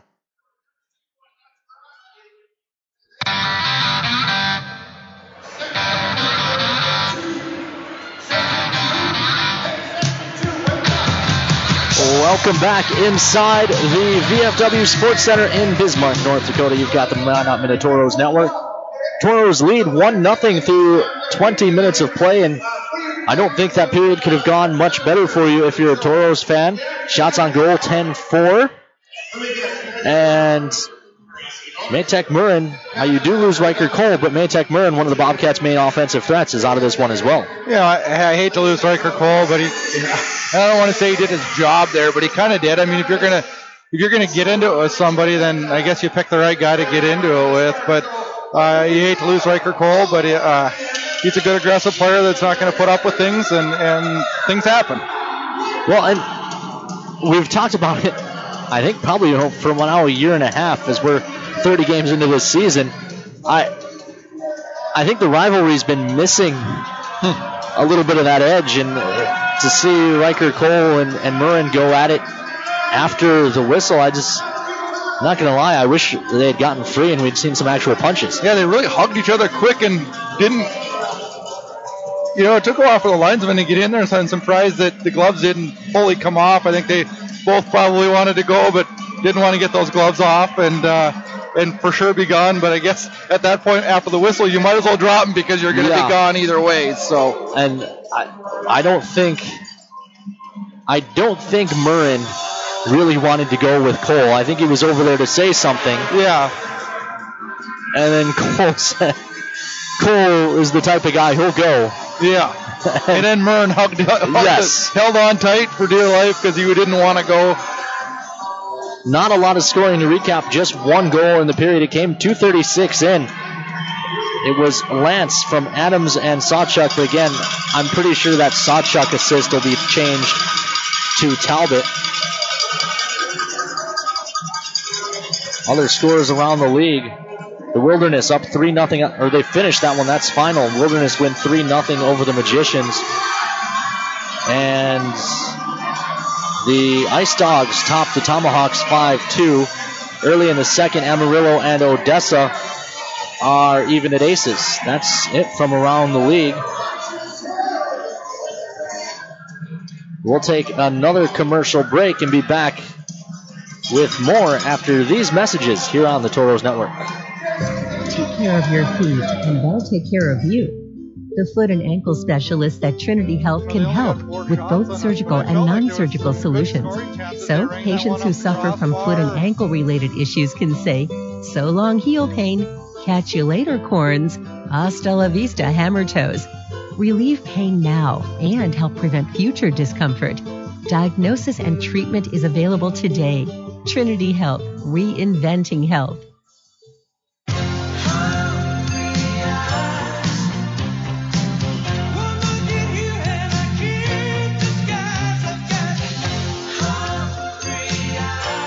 Applebee's 2 for $20. Now that's eating good in the neighborhood. Captain's Cove Seafood Restaurant invites you in for your favorite seafood as well as steak, chicken, and lots of great burgers and sandwiches. The Cove has fish and chips, crab, shrimp, and all-you-can-eat meals. Captain's Cove, where fishing is made easy. 1735 South Broadway in Minot. Hey guys, my name is Steve Olschwenger, Fire Chief from Maryland Heights, Missouri. I love Firehouse Subs because you can feed your whole crew and help your community thanks to Firehouse Subs Catering. If you're planning a tailgate, an office holiday party, or anything in between, Firehouse Subs has crowd-pleasing platters starting at just $5 per person. They'll even deliver to you. And of course, you'll be helping your community because a portion of every purchase at Firehouse Subs goes towards helping first responders in our communities. The more subs folks enjoy, the more Firehouse Subs is able to help save lives. Firehouse Subs Catering. Choose from sub, salad, or dessert platters for your next group gathering. Platters start at just $5 a person. Visit FirehouseSubs.com to find a location near you. Firehouse Subs, founded by firemen. Firehouse of America will donate 0.13% of your purchases in 2017 at all U.S. locations to the Firehouse Subs Public Safety Foundation with a minimum donation of $1 million. For full details, visit FirehouseSubs.com.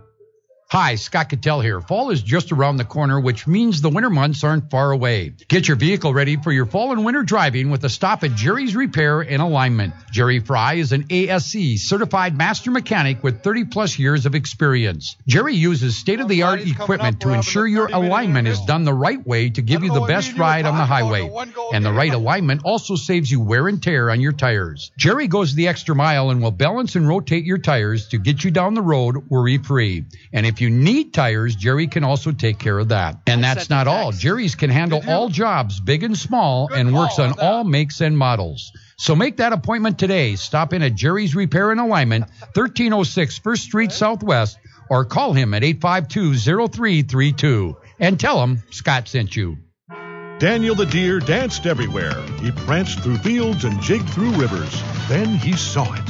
What a stage! A place no deer had dared dance before. The hood of a brand new car. Hey, my car! And the car was covered, thanks to Farmers Insurance. Deer Dance Floor, December 1st, 2014. Talk to a farmer's agent. We know a thing or two because we've seen a thing or two. We are farmers. Bum, bum, bum, bum, bum, bum. I'm Taurus forward Taylor Lance. Call Miranda Schuler, my billet mom, and your locals farmers agent at 701-838-8144.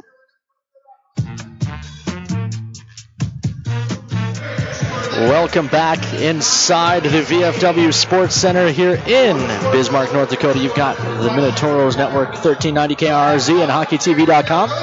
Ken Odo, Brad Brood, and now joining us, Toros goaltending coach Wyatt Wazelanchuk. Wyatt, let's start with the big discussion we had during that period. The penalties on on Rosenbaum and Borman, followed by the, I guess you could call it a fight between Cole and Murrin.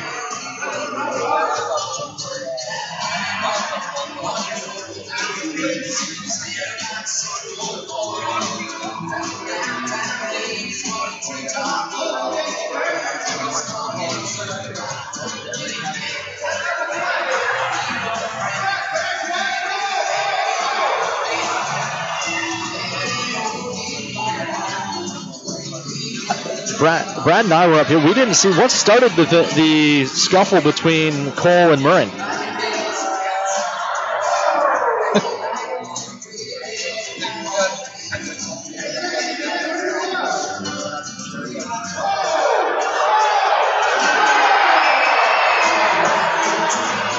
Of course, you're the Toros goaltending coach. Not a lot to look at from Grabko yet. He's only had to make 4 saves all night, but he's looked pretty confident, and he got steamrolled, and I was good to see him get right back up and stay in the game.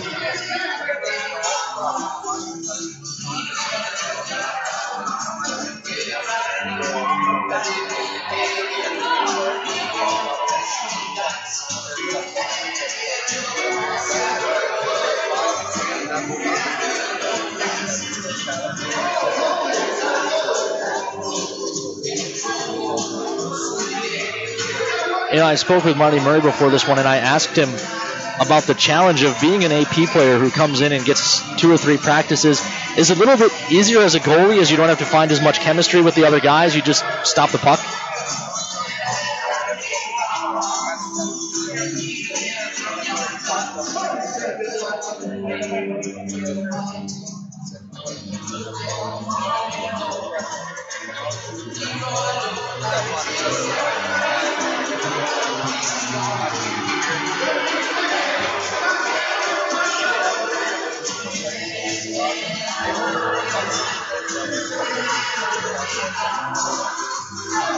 Shots on goal, 10-4. As a staff overall, you guys have to be pretty happy with that first period.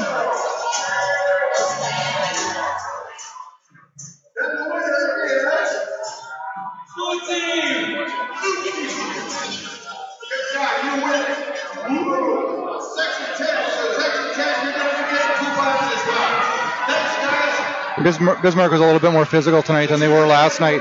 Did you guys expect that going into tonight's game?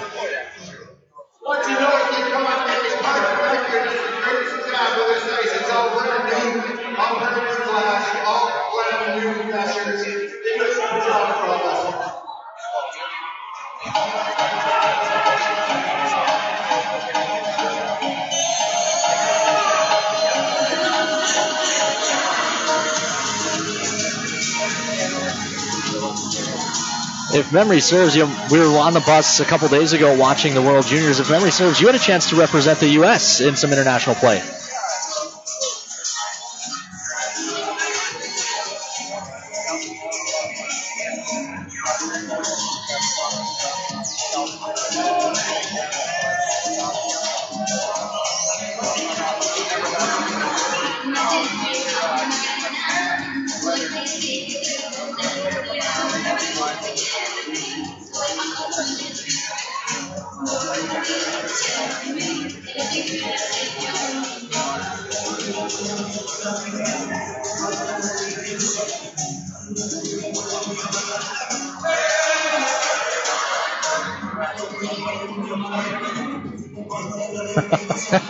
That's good because they're the two favorites. Last thing before I let you go, I asked Marty Murray. I'm going to ask Wags next intermission. It's New Year's Eve. You got any New Year's resolutions for 2018?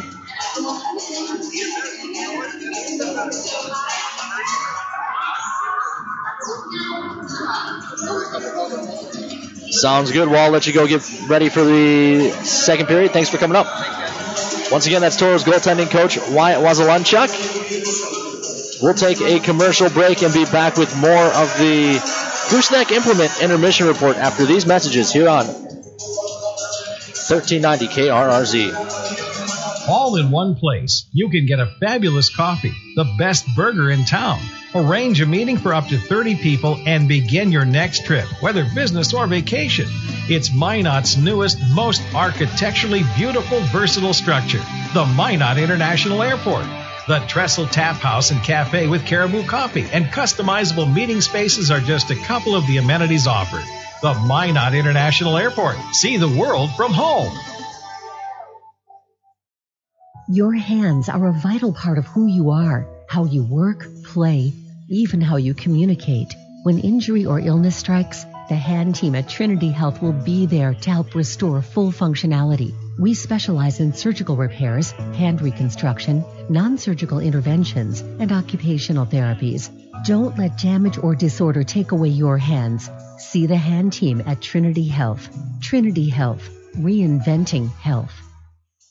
Hey guys, my name is Steve Olschwenger, Fire Chief from Maryland Heights, Missouri, and I love Firehouse Subs. Take their meatball sub, for example. It's loaded wall-to-wall with Italian meatballs and a zesty marinara with melted provolone on a toasted roll. And when I say take their meatball sub, I mean it. Grab a medium meatball sub combo to go right now, just $6. But don't forget, the reason Firehouse Subs is driven to make the best subs anywhere is simple. The more subs you enjoy, the more they're able to help save lives because a portion of every purchase goes towards first responders in our communities.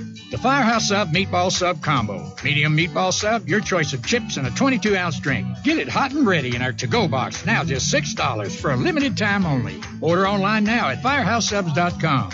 Firehouse Subs, founded by firemen. Firehouse of America will donate 0.13% of your purchases in 2017 at all U.S. locations to the Firehouse Subs Public Safety Foundation with a minimum donation of $1 million.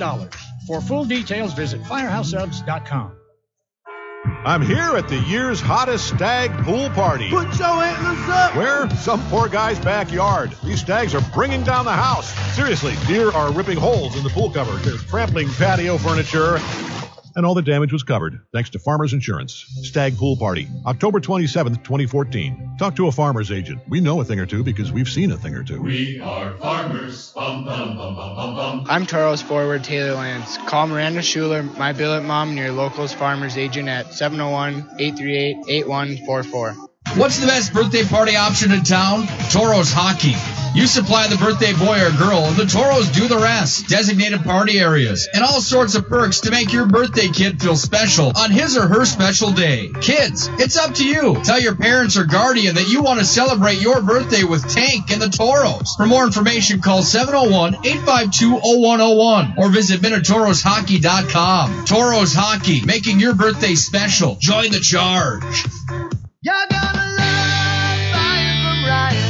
Hi, this is Carson Wentz. While we have a couple seconds, I'd like to tell you why I'm a fan of Ryan Family Dealerships. They know the only way to win someone's respect, to earn their business, is by meeting and exceeding their expectations. That's why I buy my vehicles here. Whether it's sales, parts, or service, you can be sure they'll go the extra mile for you. Take it from me, you're going to love buying from Ryan.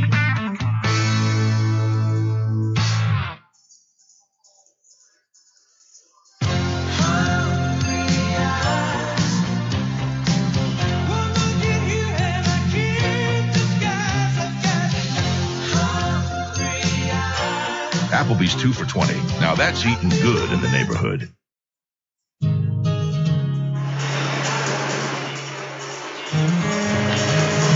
Welcome back inside the VFW Sports Center here in Bismarck, North Dakota.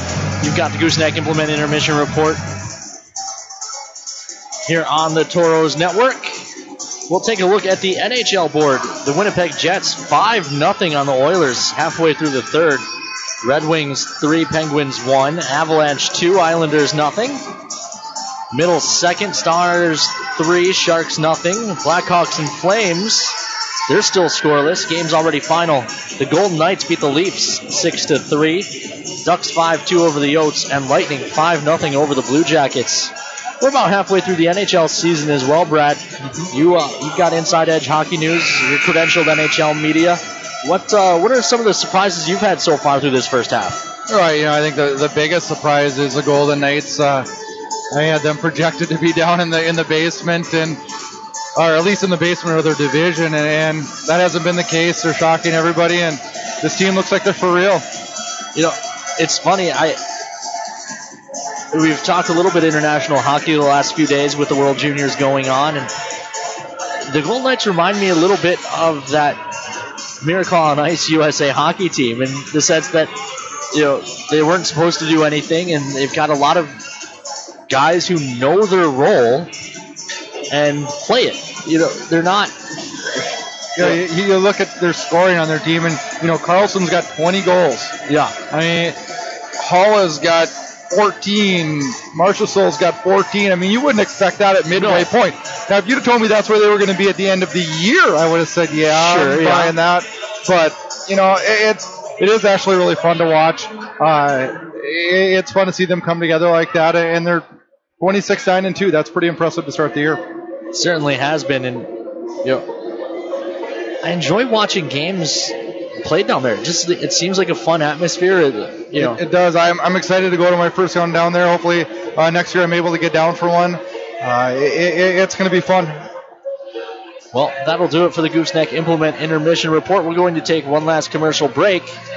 Be back with the start of period number 2. I almost said period number 3. That intermission was so long it feels later than it is. We'll be back with the start of the second after these messages here on the Minotauros Network. Throughout the areas we serve, First International Bank and Trust employees are actively involved in helping our customers and communities grow. This is Kevin Vigestad from First International Bank and Trust, member FDIC, equal housing lender. Whether it's coaching a Little League team, leading through involvement with nonprofit organizations, or a proud Beaver booster, know that all of us at First International Bank and Trust are committed to giving back to the places where we live and work. Hello, I'm Steve Funningsland, consumer lender at First Western Bank and Trust and sports enthusiast. Employees at First Western know the importance of teamwork in their day-to-day banking duties to best serve the community. I know the Minot and surrounding area high school and college athletic teams know the importance of teamwork as well. We want to wish all local teams good luck in their athletic endeavors this year. Stay safe on the courts, on the fields, on the rinks, and in the gyms. We look forward to watching you succeed. With familiar faces you know, who know you by name, First Western Bank and Trust, you can bank on us, member FDIC, equal housing lender. We've been thinking, a championship team is not born, it's developed through precision and execution. There are a lot of teams, but only one champion. At Ryan GMC Buick Cadillac, we get that. Precision matters every time. A lot of places sell cars, but only one is professional grade. Performing to the highest standard to be your dealership of choice. Ryan GMC Buick Cadillac. Hey, look, it's a bird. No, is that a plane? Wait, no, It's Super Guy. Can I help you? I'm here for the IRET Properties Heroes Program, citizen. I'd like to apply to rent one of your properties and receive 10% off my monthly rent.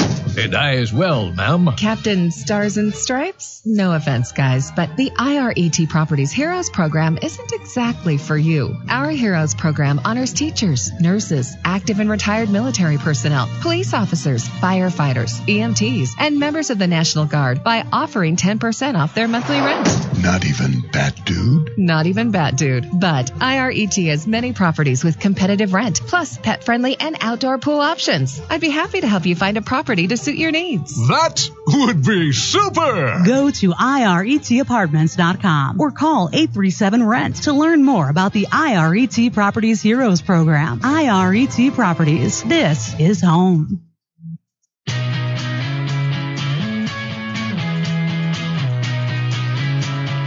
Welcome back inside the VFW Sports Center here in Bismarck, North Dakota. Start of the second period, and Marty Murray having a fairly animated discussion with 2/3 of tonight's officiating crew.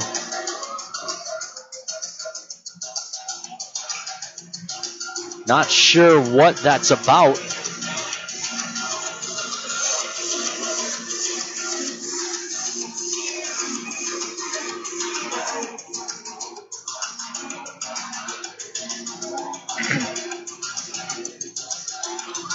Loven and Kangas, the two forwards for the Toros, to kill off this final minute 15.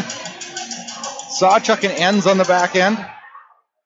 Puck dropped, Toros control. They do have a minute 9 now left of power play time to the Cats. Boy, the ice is really wet still. O'Connor leaves off to the far side. Cats gain the line. Kangas forces Pollock to turn, but he still holds. Plays up top O'Connor. O'Connor delays, leaves off to the far side. Back to the near side. Pollock touches top. Up. Can't talk anymore, Brad. That's a problem. This is Pollock. Pollock drops below the goal line. Johnson looks into the middle. Shot blocked by Kangas. Rebound to the far wall. And Loven has it and sends it all the way down. That was a good, strong move by Johnson to get towards the front. Kangas blocked the shot. And then the Toros cleaned up the rebound. Earn ahead for Dahlimer. Dahlimer trying to work into the zone shorthanded. Gets stood up. Puck rolls on net. Perfect. We're going to get a face-off with 21 seconds to go on the power play for the Bobcats. Face-off in the Bobcat zone on a good play by Dahlimer just to get it in on net. Rob Myers checking in on Twitter with a message I can't repeat as we're on radio and the FCC would have a problem with it, but I agree. Draw to the left of Lewin. Pavel on it for the Toros. One back. Again, the play worked in theory, but just off the mark. Toros still control, however, throwing up the wall. It doesn't get out. Now they'll have to fight for it, will the Toros. Bobcats control. Just 7 seconds left on the power play. Shot through. Tip play at the side of the net doesn't go. Toros come full strength. Belial out of the box rejoins the play. Bobcats control. This is Millen. Spins off pressure. Looks to carry down. It's blocked off. Comes to the near side wall. Collision in behind the net. Puck squirts to the side. Found by Lincoln Earn. Ahead for Belisle. Belisle with a nifty touch, but Pavel couldn't handle it. It's turned over. Left up top, good. Stick by Belisle, but again, it's not out. Shot coming, and Earn just buried someone. It was Millen in front of the net. Shot from a tough angle comes through. Turnaround try. That one's blocked off as well. Bobcats have changed while keeping the puck in the zone. There's a shot blocked off. Another one dropped in below. Cooper Haar.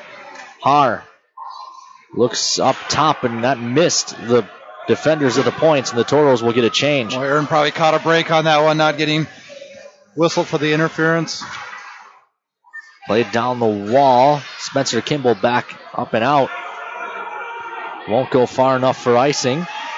Mucha will chase. Van Sant, however, gets help and has it on the near side. Van Sant forced to turn, plays back to Gabriel.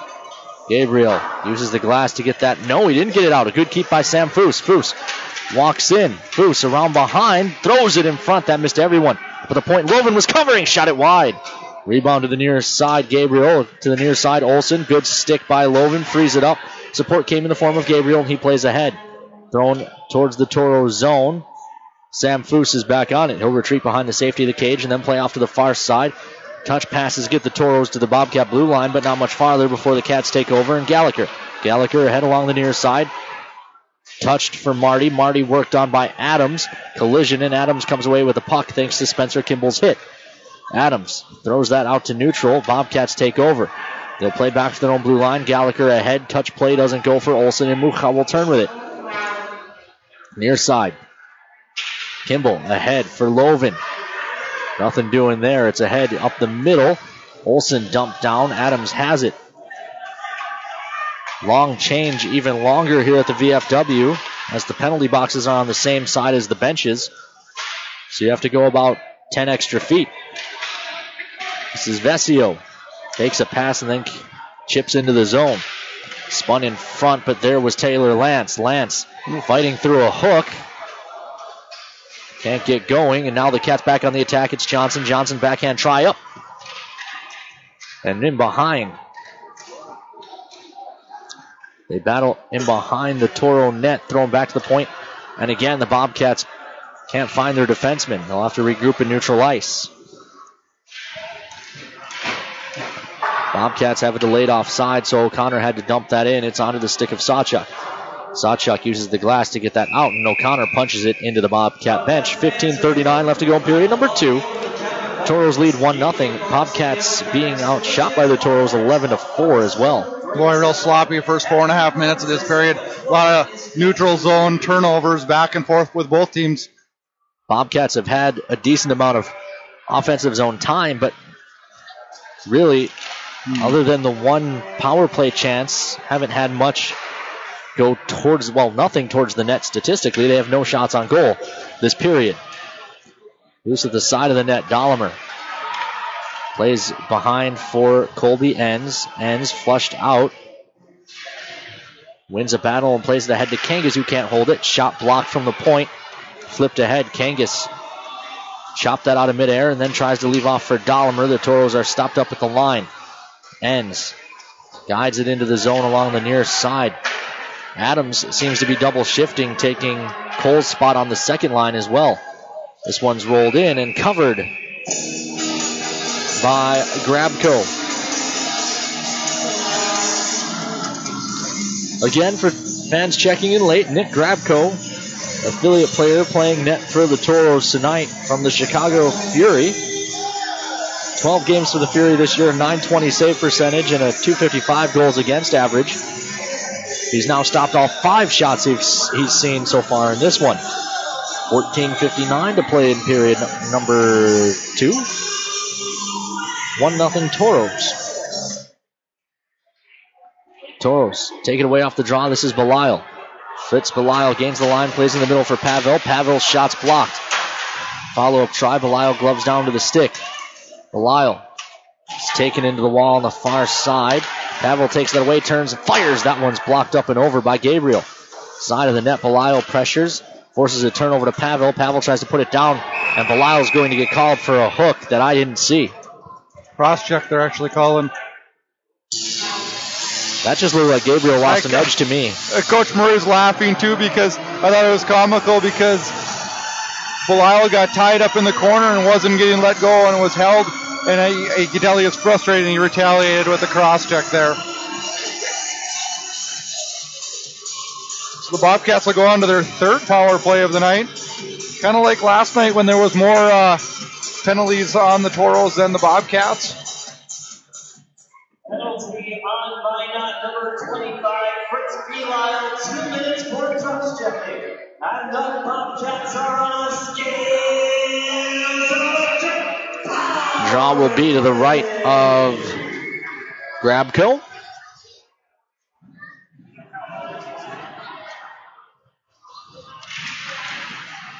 Won by the Toros, played ahead. Kangas digging at the wall. Lyle's gone to the penalty box quite a bit the last couple nights. But I like the edge he's played with, so maybe it's a trade-off. I don't think he's necessarily been guilty on every infraction either. Especially last night. Probably the nicest hit of the year last night. Lovin and Gabriel came together, and the Bobcats have iced this puck.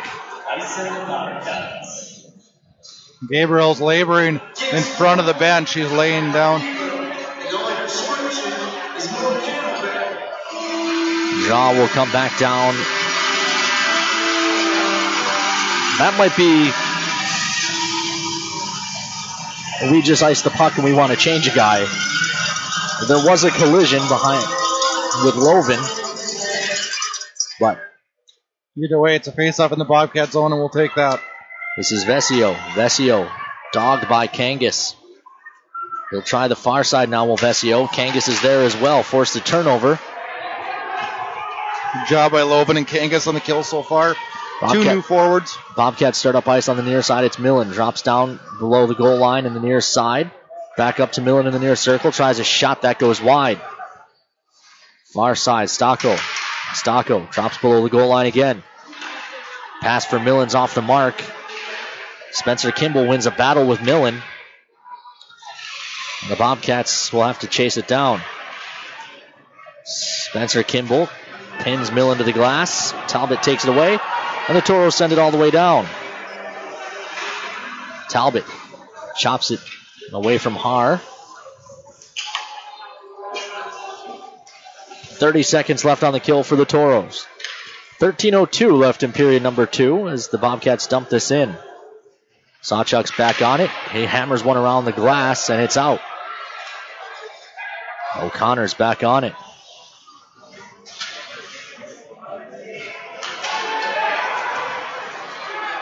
Lance just got tripped right in front of the official.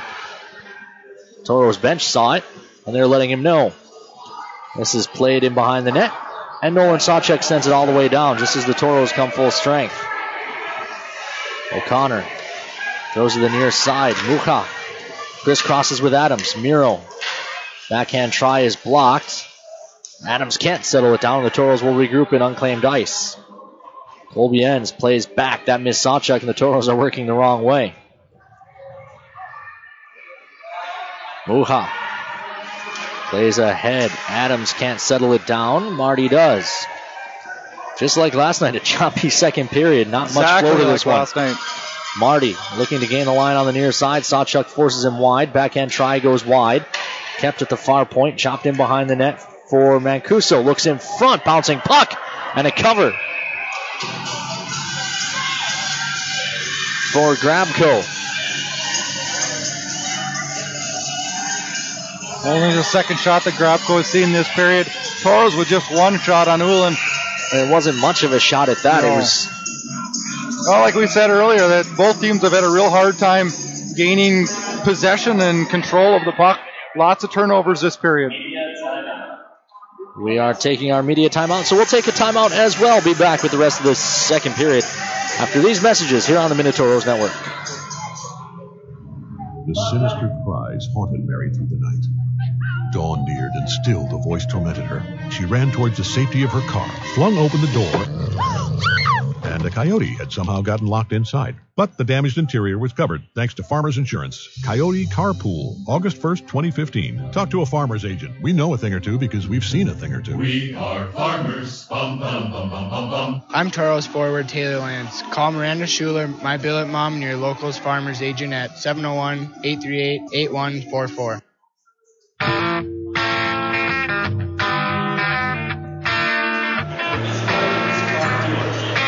Welcome back inside the VFW Sports Center here in Bismarck, North Dakota. You're listening to the Minotauros Network, and the Toros lead 1-0 on Taylor Lance's second of the season, out shooting the Bobcats 11-6. It was 10-4 entering this period. We're about halfway through, and there hasn't been much offense to speak of. Draws to the left of Grabko.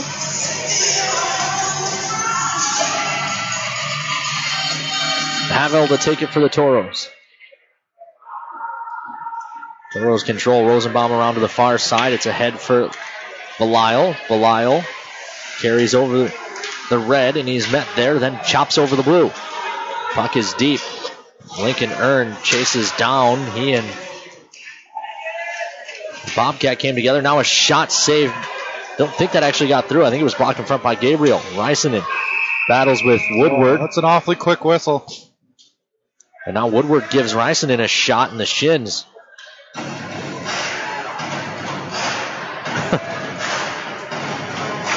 Draw will be in the offensive zone to the left of Ullin.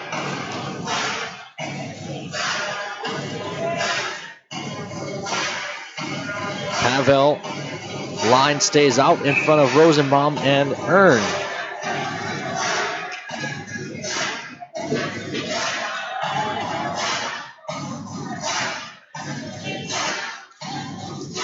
Draw to the left of Ullin. They're going to toss Pavel. Not the linesman who was going to drop the puck. The other linesman.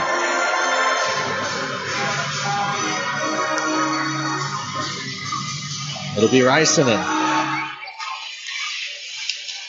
Gets it to Pavel. Pavel lost the handle. The Bobcats' Millen is out. Millen over the red and the blue. Tries a shot from a tough angle. Save made. Rebound in behind.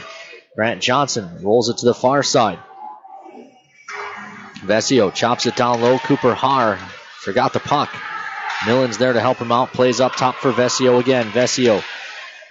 No lane as Belial was down to block that. Drops off for Millen. That shot's blocked and never got through. Follow-up try. Kicked away. Third try as well. First real test for Grabko, and he passed all of them. This is ahead. Johnson looks across. Tic-tac-toe play. Sliding break up by Lincoln Earn. Puck comes to the near side, and Reisenen just hoists that out to neutral. O'Connor kept it. Touched ahead. Belial will change. Gallagher sends one up for Olsen. Olsen into the zone. Shot goes wide. Rebound around to the far side. O'Connor. Long shot blocked off in front by Pavel.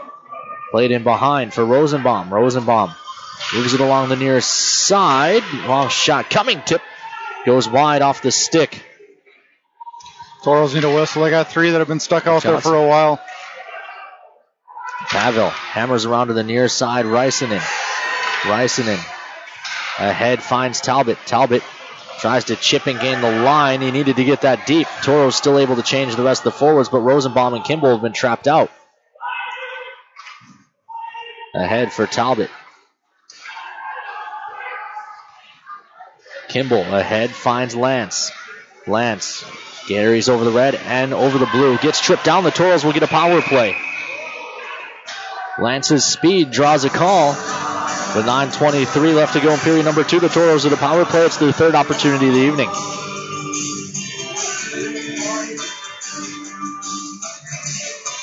Their second opportunity, right? Third, I believe.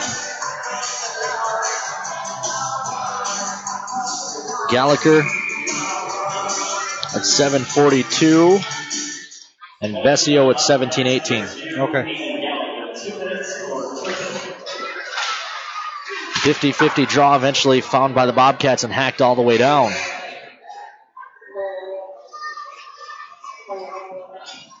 Toros will start up ice. This is Sawchuk. Sawchuk drops back for Adams. Adams comes across for Mucha. Mucha walled off as he hits the hash marks. The Bobcats bring it to the far side. Sawchuk kicks the stick and then chips down the wall. Loven walks to the middle, lost the handle. Loven delays. Now we'll play up top Sawchuk, and the Toros can set it up. Sawchuk looks for Mucha. Mucha down for Loven. Loven spins off a check. Loven back for Mucha. Top of the circle. Shot that hits a leg and comes across the near side. Foose down to keep it alive. Brings it to the far side. Sawchuk plays down the wall. Mucha's there. In for Loven. Loven walks to the slot. Looks across. Foose fans on the one-timer. Adams digging down low. Cats throw it to the far side. It hit the official. And then it gets thrown up into the Toro bench. So offensive zone draw coming. Cats will be allowed to change because it went into the bench, not over the glass.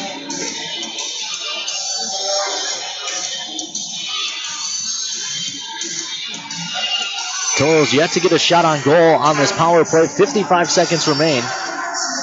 Dahlimer, Talbot, and Kangas with Rosenbaum and Enns behind them. One back. Enns gives to Rosenbaum. Comes back to Talbot. Back up top of the umbrella. Rosenbaum comes to Talbot. Talbot from the near circle. Drops below the goal line. Dahlimer. Dahlimer looking across. He had Kangas, but he couldn't get a stick on it. Back up top. Rosenbaum. Back for Talbot. Talbot walks in. Wires off the tip of the glove. Rebound given to the far side. Good keep by Enns. Delays. Now he rips. That one goes up and over the crossbar and carries out to neutral ice. That was a subtle little stick to the stomach on Kangas as he was chasing after that rebound. I think by O'Connor. This is Enns. Gains the line. Carries deep. Loses an edge. Support comes from Talbot and the Toros will set it up. Talbot from the near circle plays across for Enns. Couldn't catch it cleanly. Enns tries a shot, save made. Rebound given. Talbot delays. No lane. Now he thinks he has one. It's gloved and held by Owen. Toros. Well, that can't be right. They haven't been credited with a shot on goal yet. There we go. 12-9, the shots on goal. 7:22 left to play here in period number 2. Toros lead. One rip. Draw will be to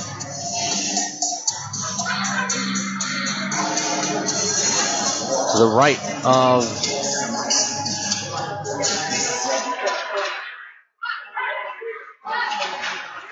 Ullin. Up top, Kimball tries a shot. Through traffic, it's blocked off. Bobcats are full strength now. This is Pavel winning a battle in the corner. Looks to leave for Rysonen. Rysonen's walled off. Pavel's there. Pavel fights for it along the near wall, chips it deep. Lyle tries to keep it moving, but the puck's head to the near side. Mancuso working on Kimball. Kimball frees it up. It's for Borman. He couldn't stop that. Far side. Foose watches Borman. Played back to the point. Long shot. That's off the mark. Follow-up try. Save made. Rebound given to the near corner. They'll dig there. Scrum along the wall. They continue to dig. Finally, it squirts free, and the Bobcats control up top. Gabriel drops down to the hash marks. Big collision on the near side. Toros chip it out to neutral ice. Belial pressures. Bobcats control into the zone. Johnson looks for a trailer. It's off the mark. Swooping in is Brian Adams. Brian Adams carries it along the near side. The rest of the Toros are changing, so he tries his shot. Saves made. No rebound given. Woodward and Adams tie up. That's what happens 3 games in 3 days. Every whistle, there's a little something extra. I like that. It seemed like it was lacking earlier in the year, and not just against Bismarck, but a lot of teams that didn't show a lot of grit, and things have changed here in the last couple of weeks, and especially these last couple of days against Bismarck, it's been a little bit grittier performance. Lance and Talbot discussing before the draw. I think Lance was intending to get tossed. Cats win it back. Swept to the far side. Carried ahead, Tremblay. Walled off by Adams. Far side poked at by Lance. He gets through. Lance has Adams going to the front. Shot save made. No rebound given. Adams tried to go 5-hole. Boy, good hard work by Adams. Created the turnover there. Wheels around and comes in a 2-on-1 with Lance. Gets the pass from Lance, and Ullin makes the stop. I question the choice of Ullin to start, but he's played well. Yeah, both goaltenders have played well so far. This is Pollock and Lance on the draw. Lance wins it back, but it didn't get all the way to the defenseman. Stepping in is Tremblay. He works the far side. Talbot steps into him, and the puck rolls deep into the Toro zone. Rosenbaum pushes it up the wall for Talbot. Talbot rips out to neutral ice. Good touch by Adams. Finds Earn. Earn into the zone. Tries a shot. That goes wide. It skips to the side of the net. Adams was pressuring. And now the Bobcats are over there. Adams didn't even touch the goaltender. He just skated by him. And Erlin's over there yelling too, and I don't know what they're yelling about because he didn't even get touched. I think Bismarck's just mad because they've got beat twice in a row. Well, and when he doesn't even touch the goaltender and he's wearing a cage because he's under 18, what's the point of even going after him? You can't do anything to him or you'll get yourself ejected. If you take a guy's mask off, it's a match penalty. You're done. Like, I get it if he had actually poked at the goaltender and you want to go tell him that's not okay. Yeah. But he skated by him. He didn't even touch him. Yeah. 5:24 left to go here in period number 2. Toros still lead 1-0 on Lance's second of the season. Shots on goal, 14-9 in favor of the Toros. Sawchuk holding, leaves off Muha. Muha tries a shot, it goes wide, comes to the side of the net, and again Ullin covers. Really a low shot total for both teams here tonight. Yes. Usually you see this about after one. Yeah. Looking at it, the Bobcats are actually 22nd in the league in shots per game, just getting 26.97. So they're used to playing low shooting games. The Toros are 12th with, I believe, just over 30. Shot coming from Sawchuk. That's kicked away by Ullin. Near side, kept at the point by Adams only for a moment. Olsen bowls his way out. 2 Toros there continue to dig, and it pops up high in the air. Mukha can't find it. It's over to the far side, and Marty chips into the Toro zone. Adams steps into him. Enns is on it, pokes it along. Awkward carom. Fortunately, Sawchuk was there. His pass missed Adams, but it does leave the zone. So the Bobcats have to regroup as well. They dump it in. Out of his net to stop that is Grabko. Grabko ends, keeps it moving along the far wall. Loven pokes it ahead to Adams. Adams had it poked away. Now it comes across Sawchuk. Sawchuk has some time and space, gains the line, delays. Sawchuk tries a shot, blockered away, rebounded in the near corner. Muha down the wall. Loven gloves down to the stick, trying to bull his way to the front. He's cut off. Goaltender tried to poke at it, now he's lost his stick. And the Toros take advantage. Loven and Van Sant were tied up behind the play. Bobcats gain the line on the far side. Easy one on net that's covered and held by Grabko. 4:03 left to go in period number 2. Shots are 15-10. Now in favor of the Toros, who lead by a score of 1-0.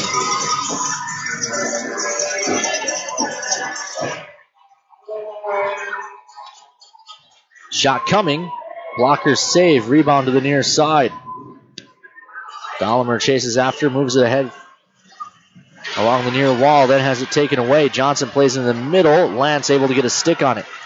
Lance fights that out to neutral ice. Bobcats touch it right back in. Delayed offside. They can't play it. That gives Spencer Kimball time to retreat and retrieve. He plays up the wall. Lance can't get it out. Quick shot. It's in. Bobcats have drawn even.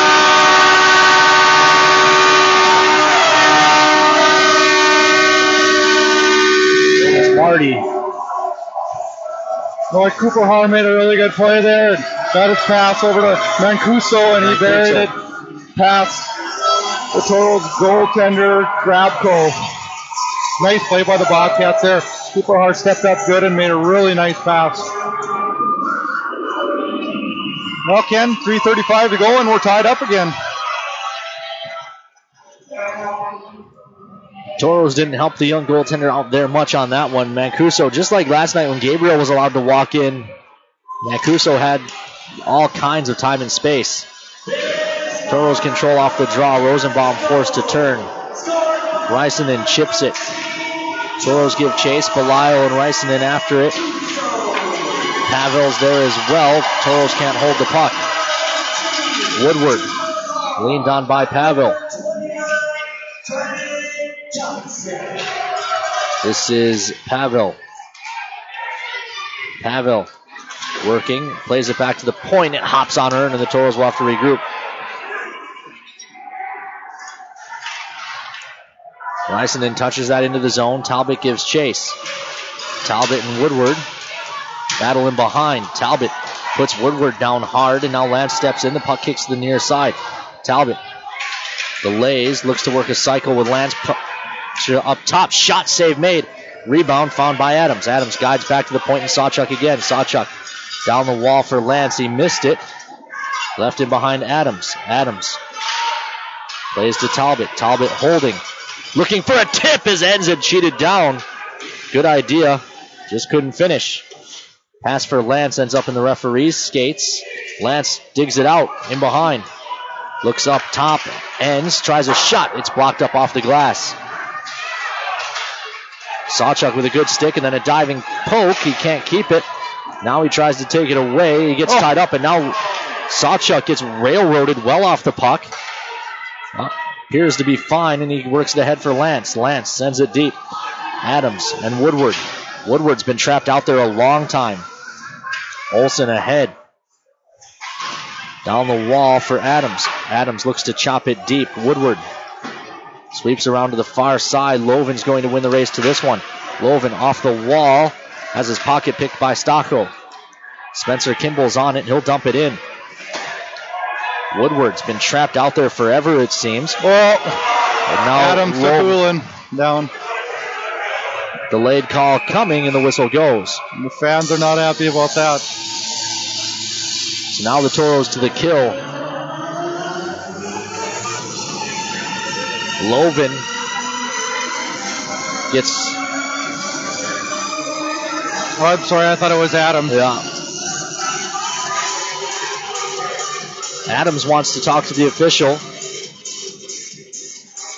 I imagine it's the Toros stance that Ullin got himself into the way of Lovin. You're not going to get that call very often. Goalies are kind of untouchable.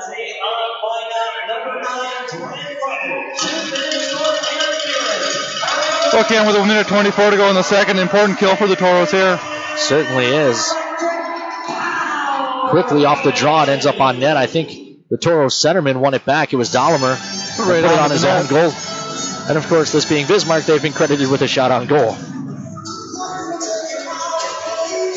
Draw will be to the right of Grabko once again. Now Bismarck 27.6 shots per game. That's 22nd. The Toros 32.3. So if the Toros are going to get to that 32 mark, it's going to take quite the explosion in the third. Glass and out for the Toros off the draw. 1:15 left to go here in the period. Ullin plays to the far side. Cooper Haar. Haar carries into the zone. All the way to the near side hash marks. Down below the goal line. Now he spins it back to Millen at the hash marks. Touches up top Vesio. 1 minute left to go in the period as the Bobcats set up their power play. Up top Vesio. Vesio leaves off Millen. Millen back to Vesio. Touches to the far side.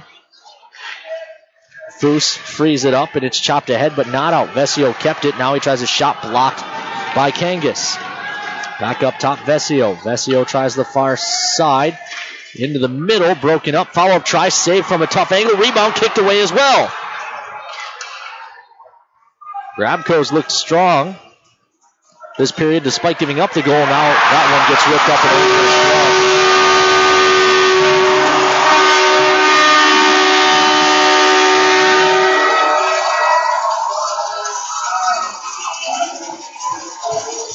Man got the puck and waited out the defenseman Sam First as he slid to the side and fired one glove hand over Grabko.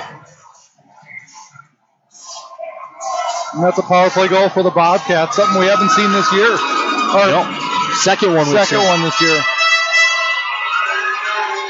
Give an assist to Ullin for drawing that penalty. 26.8 left to go here in period number 2.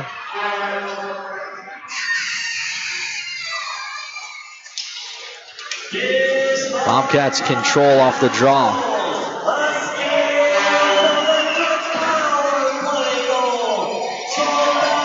Digging along the near wall. Johnson in. Taken away. Lincoln Earn starts up ice, banks ahead. Ryson then touches it deep. Belisle should be the first to this on the far side. He is. Fritz Belisle from around behind the net. And the horn sounds to end the period. We're through 2. Toros trail the Bobcats for the first time all weekend. And now Pavro and Johnson getting into it. Yeah, Johnson's been talking all weekend. Both players wearing a cage. Here. Pavel's the only one who has to wear one by rule. We'll take a break here and be back with the Gooseneck Implement Intermission Report after these messages here on the Minotauros Network. Take care of your feet, and they'll take care of you. The foot and ankle specialists at Trinity Health can help with both surgical and non-surgical solutions. So, patients who suffer from foot and ankle related issues can say, so long heel pain, catch you later corns, hasta la vista hammer toes. Relieve pain now and help prevent future discomfort. Diagnosis and treatment is available today. Trinity Health, reinventing health.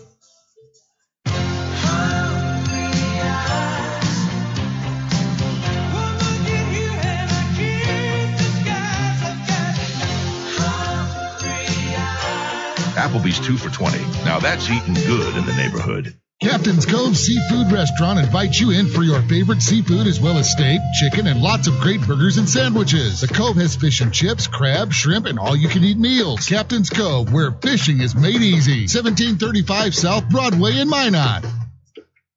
Hey guys, my name is Steve Olschwenger, Fire Chief from Maryland Heights, Missouri. I love Firehouse Subs because you can feed your whole crew and help your community thanks to Firehouse Subs Catering.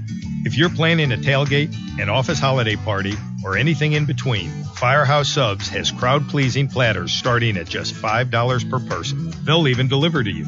And of course, you'll be helping your community because a portion of every purchase at Firehouse Subs goes towards helping first responders in our communities. The more subs folks enjoy, the more Firehouse Subs is able to help save lives. Firehouse Subs Catering. Choose from sub, salad, or dessert platters for your next group gathering. Platters start at just $5 a person. Visit firehousesubs.com to find a location near you.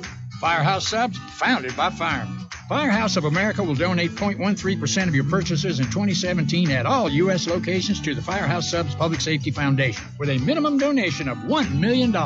For full details, visit firehousesubs.com. Hi, Scott Cattell here. Fall is just around the corner, which means the winter months aren't far away. Get your vehicle ready for your fall and winter driving with a stop at Jerry's Repair and Alignment. Jerry Fry is an ASC certified master mechanic with 30-plus years of experience. Jerry uses state-of-the-art equipment to ensure your alignment is done the right way to give you the best ride on the highway.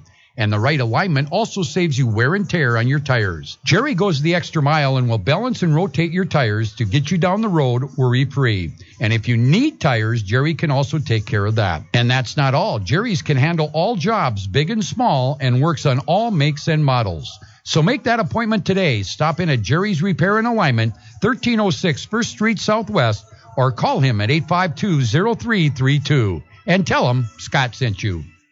Daniel the deer danced everywhere. He pranced through fields and jigged through rivers. Then he saw it.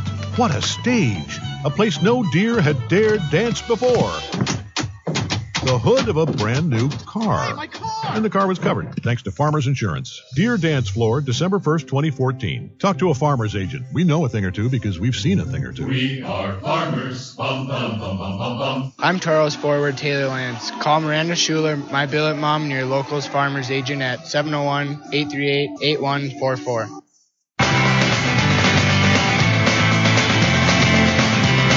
Welcome back inside the VFW Sports Center here in Bismarck. North Dakota as we start the Gooseneck Movement intermission report. Second intermission. Toros now trail 2-1 after leading for most of this game. Joining Brad and I is Toros assistant coach Shane Wagner. Shane, thought the Toros looked good through about 35 minutes, and then the wheels came off there late in that period.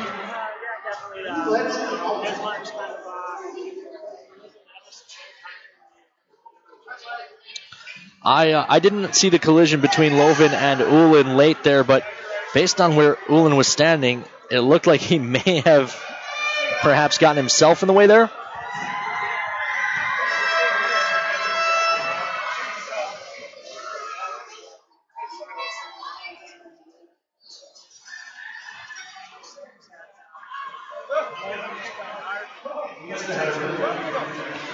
Overall, shots now 16-15, but the Bobcats only had 4 in the first, so an 11-shot period. What was the difference? The Toros outshot the Bobcats 10-4 in the first, and then completely flipped the other way in the second.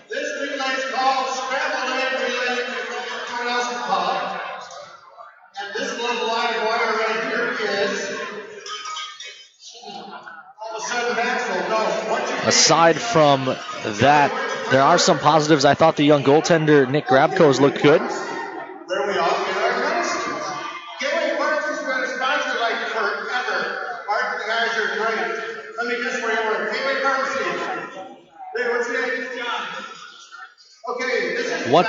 What will need to change here in the third? What's the adjustments you guys are looking to make to get going here to draw even here? Do you know what to do? Last thing I have for you before I let you go, I've asked all the other coaches. New Year's Eve here in Bismarck, what New Year's resolutions do you have for 2018?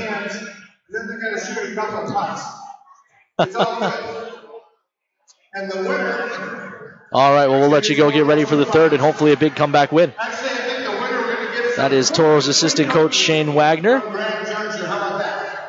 Brad, like I said to Shane, I thought through 35 minutes everything looked good. The wheels just came off there late. Yeah, it was a different second period. It was much like last night's second, where it was back and forth, kind of choppy play for about the first 8 or 10 minutes of the period. Neither team, gaining much momentum or offensive chances. And then, Bismarck was able to pop one in there on a real nice play, and then they got the benefit of the power play late and capitalized on that, and it's changed the whole complexion of the game. You know this rivalry about as well as anyone. To me, it seemed over the years that when the games get chippy like this one has, that tends to favor Bismarck. Yeah. And when usually, yes.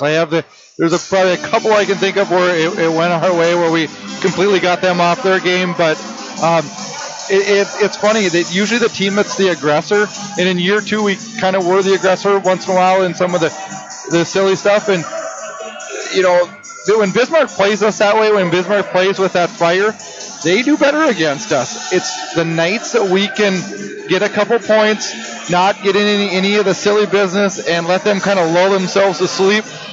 We have a tendency to play better, like last night. Last night and games past, they do sort of have that little bit of quit in them, where if you get up on them early, they just kind of shut it down and decide to try again tomorrow. And they've shown a little more resilience tonight than they did last night. But yeah, I think that the Cole incident and the kind of fight kind of sparked that Bismarck bench and woke them up a little bit. It got them right back into this game. Well, we'll take a break here. We'll come back after the commercial and recap the scoring for you and tell you how we got to where we are, which is 2-1 Bobcats through 40 minutes. All in one place. You can get a fabulous coffee, the best burger in town. Arrange a meeting for up to 30 people and begin your next trip, whether business or vacation. It's Minot's newest, most architecturally beautiful, versatile structure, the Minot International Airport. The Trestle Tap House and Cafe with Caribou Coffee and customizable meeting spaces are just a couple of the amenities offered. The Minot International Airport. See the world from home. And then they're still going to do Chuck-a-Puck.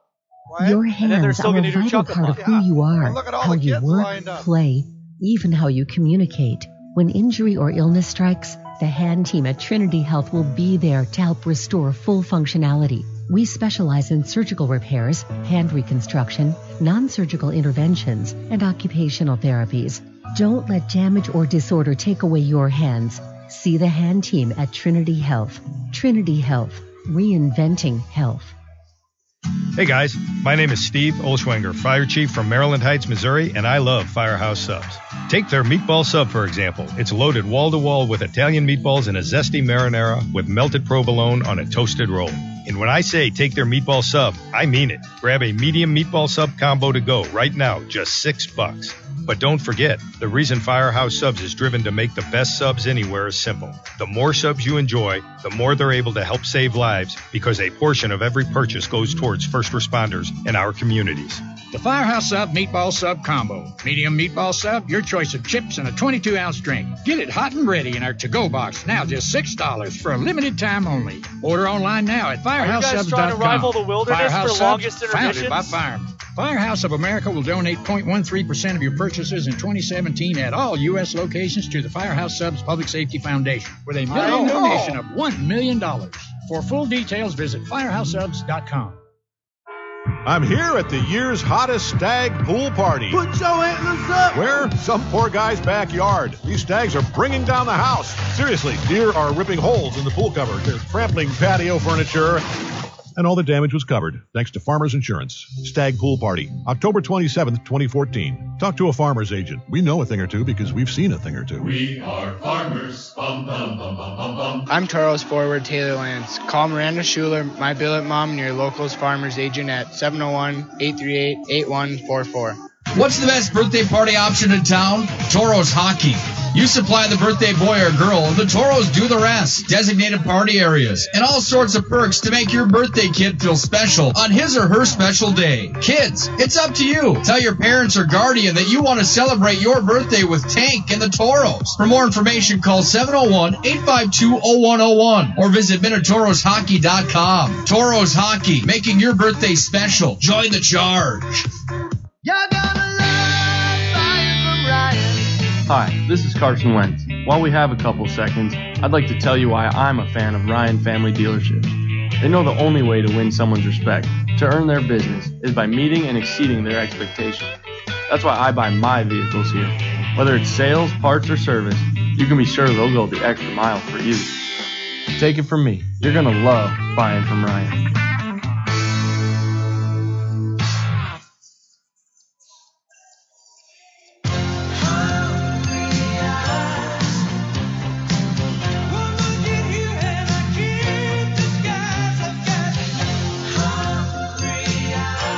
Applebee's 2 for $20. Now that's eating good in the neighborhood.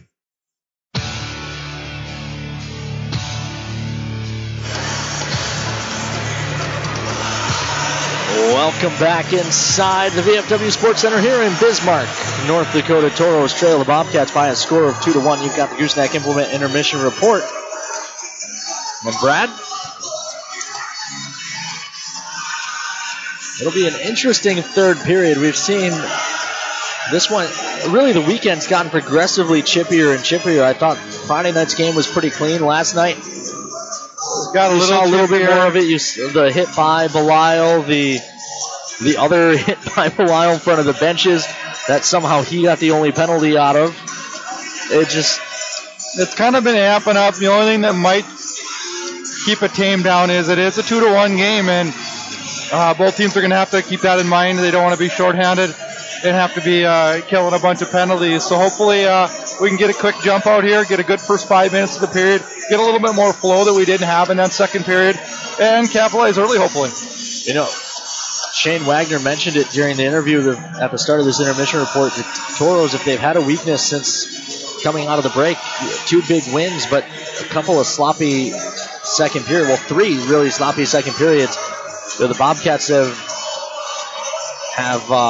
outscored the Toros in every second period this weekend, so it's something the coaching staff's going to have to fix for the second half. Absolutely, yeah. You want to keep that consistency. Toros open the scoring, 2:36 in. Lance from Adams and Sawchuk. That's Brian Adams, not Alex Adams, the AP player. with the assist again. We're pretty sure Talbot will get one of those two. I would think it would be the Sawchuck. I'm not sure, though. Maybe they got the 26 and the 20 messed up. I didn't think Adams touched it, but I could be wrong on that. Then in the second at 16:25, Mancuso from Haar and Johnson. It was a good play from Haar to find Mancuso, who then had all day to pick his spot. It reminded me a little bit of the play the Toros had last night where Belial got free in the slot with a shot, and it was a very similar play to that, and both very good plays. Then at 19:34, Mahan on the power play from Tremblay. That is Tremblay, who is the youngest player in the league to be actually rostered, not an AP player. He's a 2001 birth year, May 13th, I want to say. So he gets his first point in the NAHL, assisting on Mahan's power play marker. That made it 2-1 at 19:34 of the second. What do you expect from the guys coming out here when we start period number 3, probably still 10 minutes from now? I expect a good period from the Toros. I think we're going to recover from that late power play goal and come right out with some jump. And I know the guys want 6 points. As the rivalry heats up, hopefully the hatred for the opponent heats up, and you want to win that much more. Looking at the out-of-town scoreboard, Fairbanks top Johnstown 5-2. The Wilderness over the Magicians 3-0. Middle third, Odessa's up 4-1 on Amarillo. And we'll jump over to the NHL scoreboard. Whoops, I still have the NHL standings open. Winnipeg 5-0. That went final over the Oilers. Avalanche also 5-0. That one is mid-third. They're leading the Islanders. Stars 4-0 over the Sharks. Flames over the Blackhawks 1-0. I may owe you a beer when we get back to Minot. And they just got a power play to the Flames. Golden Knights 6-3 over the Leafs. Ducks 5-2 over the Coyotes. Lightning 5-0 over the Blue Jackets. And Red Wings 4-1 over the Penguins. We'll take another commercial break here. Be back with a little more after these messages here on the Gooseneck Intermission Report on the Minotauros Network.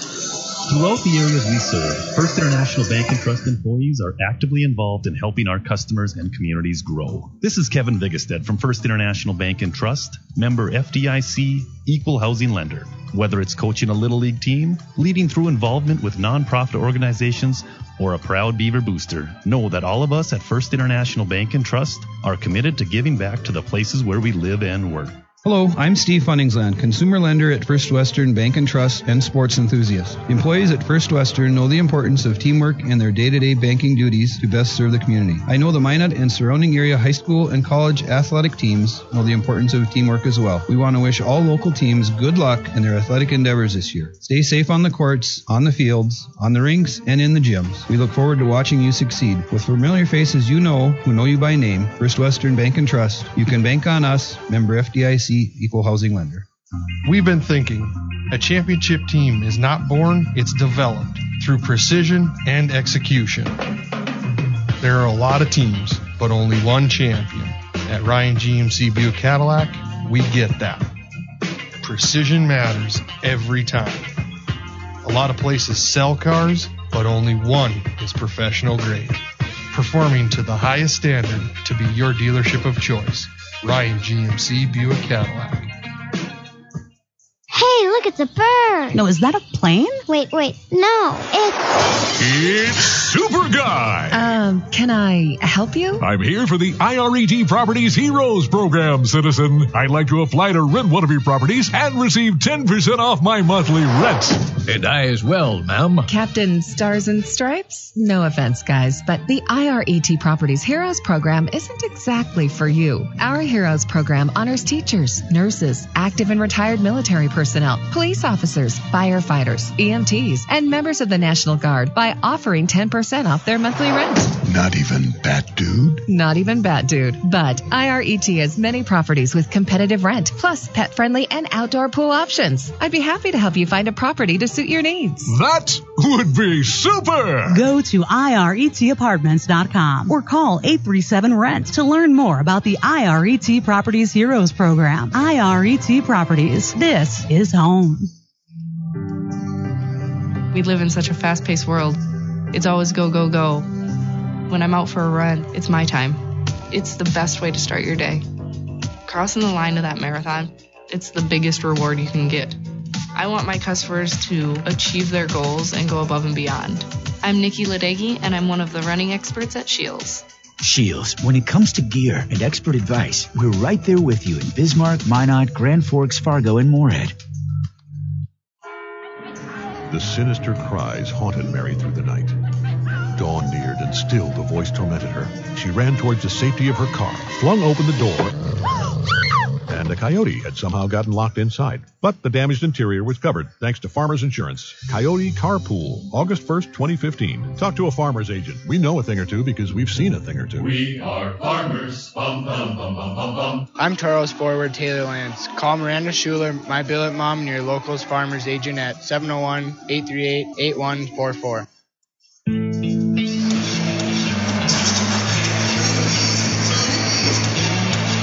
Welcome back inside the VFW Sports Center here in Bismarck, North Dakota.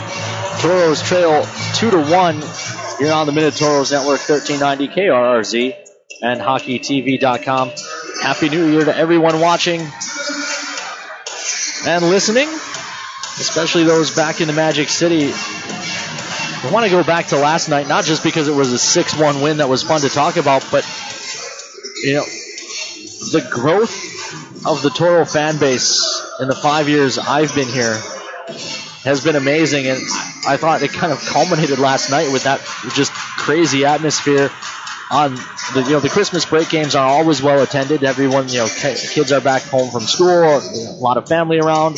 I actually, in a weird way, think that the negative 20-something temperature helped us because everyone's been stuck in the house all week. It's been so cold. We've been stuck in the house, and then you have so many family things you're going to, this and that. It's kind of a time to get away and rejuvenate and do something different than you haven't been doing the last 4 or 5 days. And boy, it was sure a fun atmosphere last night. And it was also about as scripted as about as good as you could go for the Toros, in the fact that we scored 6 goals in front of the second largest crowd ever.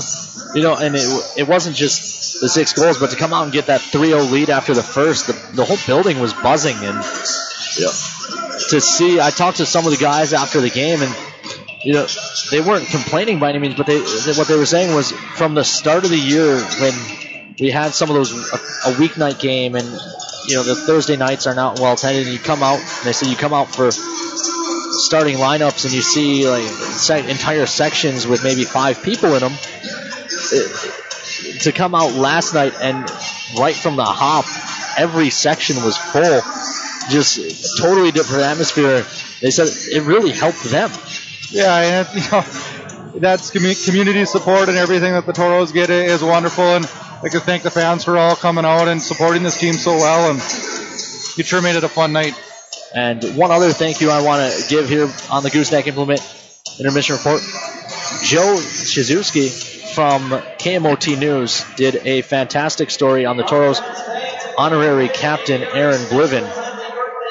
It's out there on KMOT's Facebook page. If you haven't seen it yet, it aired Friday night after our win down here. It's a fantastic job by Joe, and really I hope everyone gets a chance to watch that and hear Aaron's story and hear what he means to the Toros. We call him the honorary captain. It's not just an honorary title. He is one of the boys. He comes down to the locker room every game, and a big thank you to Joe for telling that story. Yeah, it was a great story. It was fun to watch, and it's sure fun to see the interaction, and the players sure like it too. And of course, thank you to Aaron for coming down, getting the guys pumped up before every home game. We've gotten some fast starts at home. I wouldn't be shocked if Aaron didn't have a part in that as well.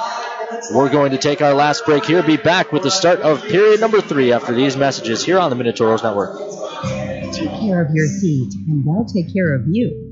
The foot and ankle specialists at Trinity Health can help with both surgical and non-surgical solutions. So, patients who suffer from foot and ankle-related issues can say, "So long, heel pain. Catch you later, corns. Hasta la vista, hammer toes." Relieve pain now and help prevent future discomfort. Diagnosis and treatment is available today. Trinity Health, reinventing health.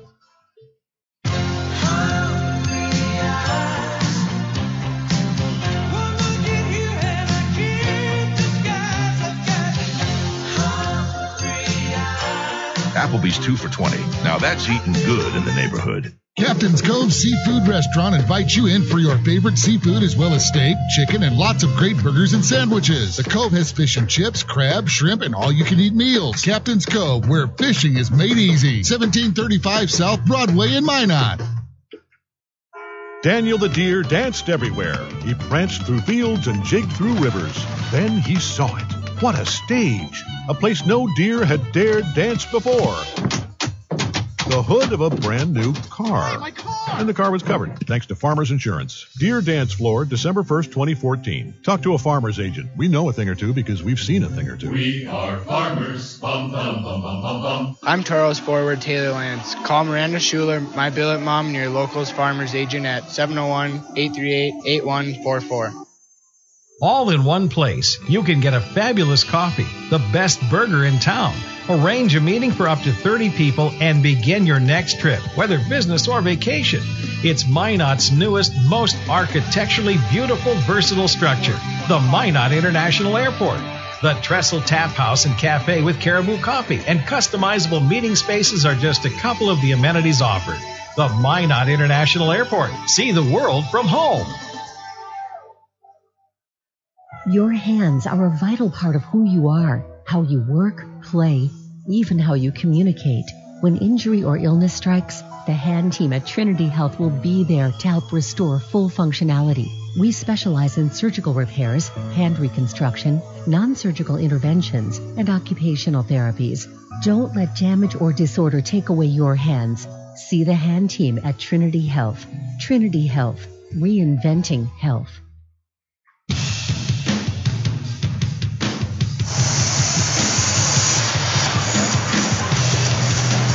Welcome back inside the VFW Sports Center in Bismarck, North Dakota. We get ready to start period number 3 between the Toros and Bobcats. You're listening to the Minotauros Network. I'm Ken Oda. Brad Burrud is alongside. Toros need to find a comeback if they want to ruin the New Year's Eve party here in Bismarck like they did last year. If they're going to do it, I wouldn't be shocked if it's the group that's out there right now that does. Loven, Adams, Mucha, Sawchuk, and Enns. 5-on-5 to start the period. Toros control off the draw. Enns right away. Dumps one wide of the cage. It checks up in the far corner. Loven and Mucha give chase. Adams kicks it deep. Fights through. Does Adams. Hits the brakes. Looks to turn back the way he came. Actually, I'm sorry. That's Loven. The 8 and 9 awfully similar from this distance. Toros control. It's back to Adams. Adams walks the high slot, then drops off to Enns at the point. Tries a shot. It's put up and out of play by Ullin for a whistle, who then catches the carom off the mesh. It's a good first shift if you're a Toros fan.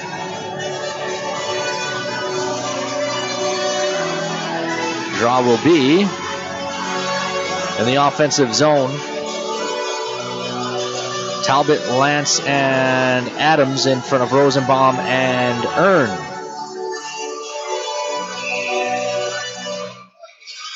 .50-50 draw, kicked into the corner.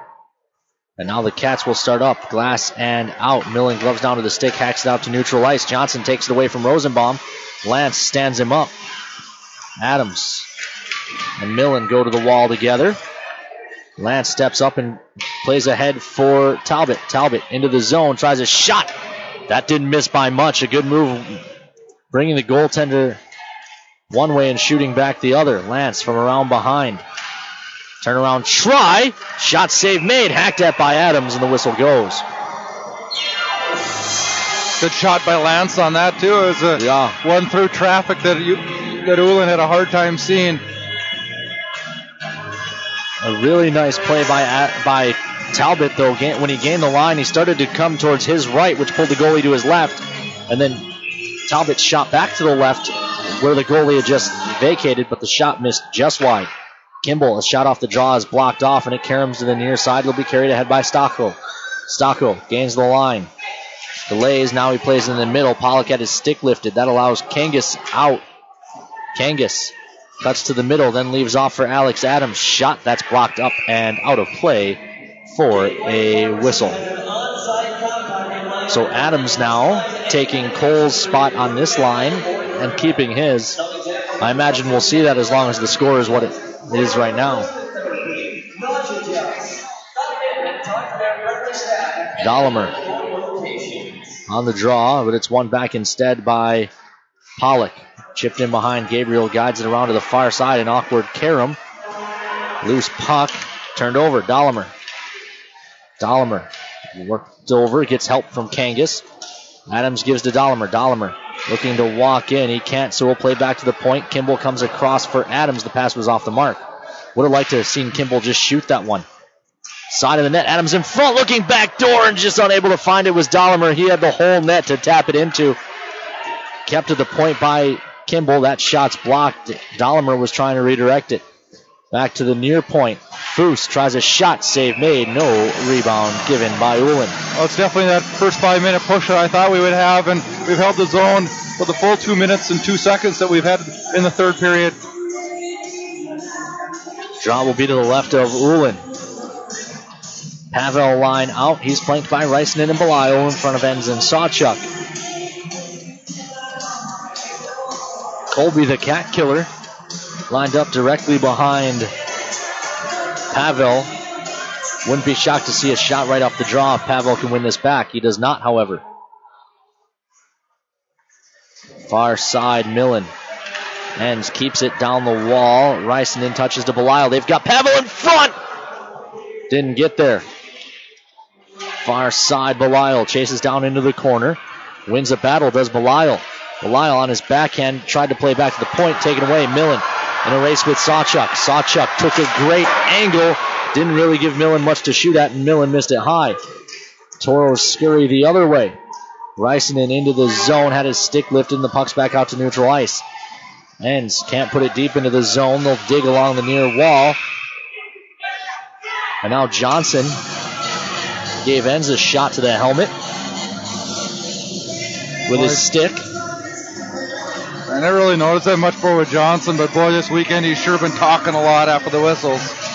Johnson and Enz, I'm sure, have some rivalries dating back. Grant Johnson, a North Dakota product as well. Same year as Colby as well, I believe. Yeah. This is Earn. Carries ahead on the far side. Big collision, and the puck popped up into the Toro bench. Believe Minot beat Central their freshman year for the state championship. Okay, yeah. That would. If I'm wrong, I hope somebody corrects me on that. I'm pretty sure both players were on the team. Draw to the left of Grabko. Long shot that's blocked wide by traffic. Adams. Alex Adams plays ahead for Lovin. Lovin for Mucha. Mucha gains the line, plays it back in the middle. A soft shot on net. That turns out to be, and it's covered by Ullin.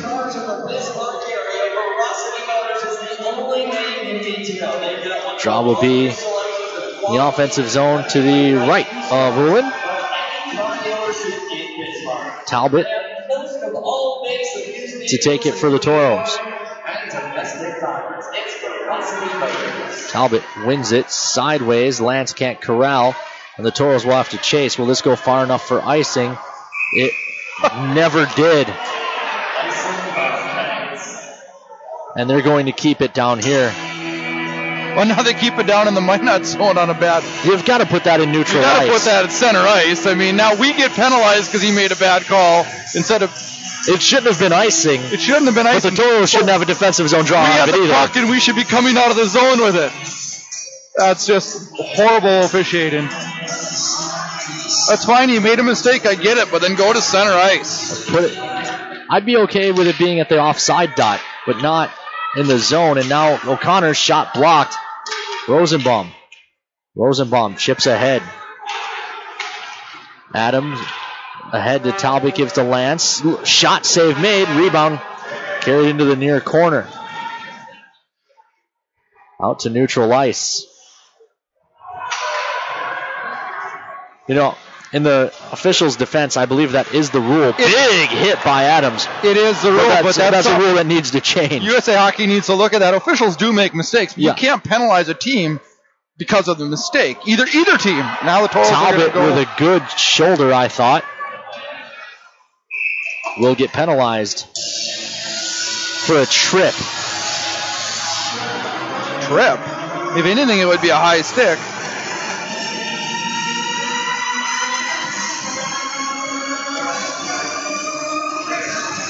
He got in with the shoulder.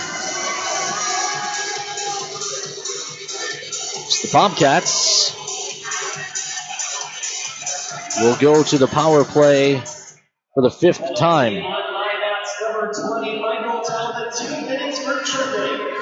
They are 1 for 4 thus far.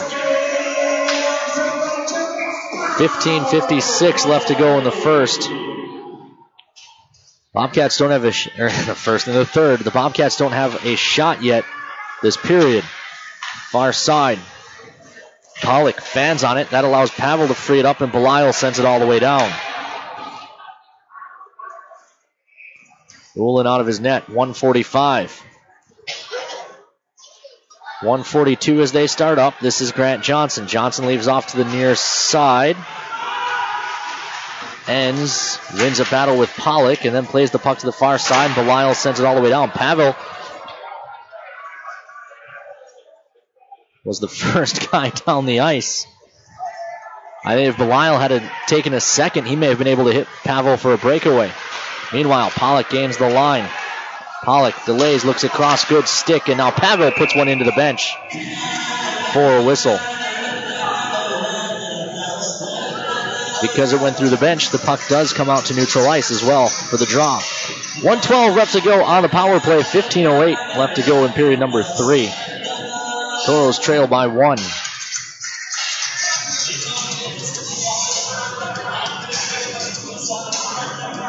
Draw in front of the Toro bench.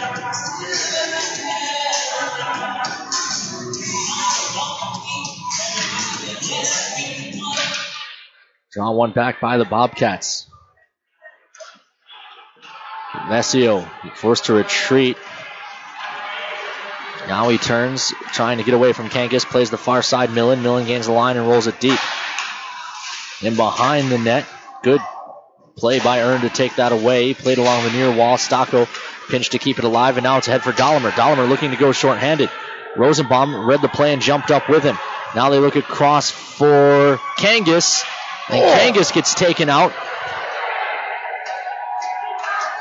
And the Bobcats try to come the other way. Rosenbaum did well to get back. Cooper Haars, they crisscross in the high slot. Tip play.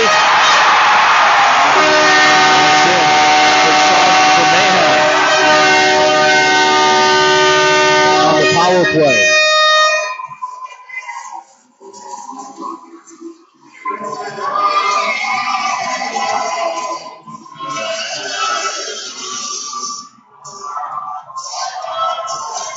Not a lot Grabko could do on that play as he had traffic running into the net. Good patience, I thought, by the Bobcats as they crisscross in the high slot. Like Cooper Haars made another good play, I thought, on that. And Mahan, that'll be his 3rd against the Toros this year, his 8th point.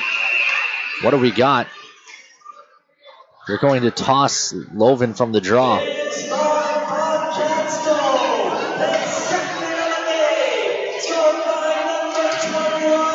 Toros control. Played ahead on the far side. Muha chipped it deep. Loven in behind. Adams plays in the middle. Delayed call coming. The Toros will get a power play.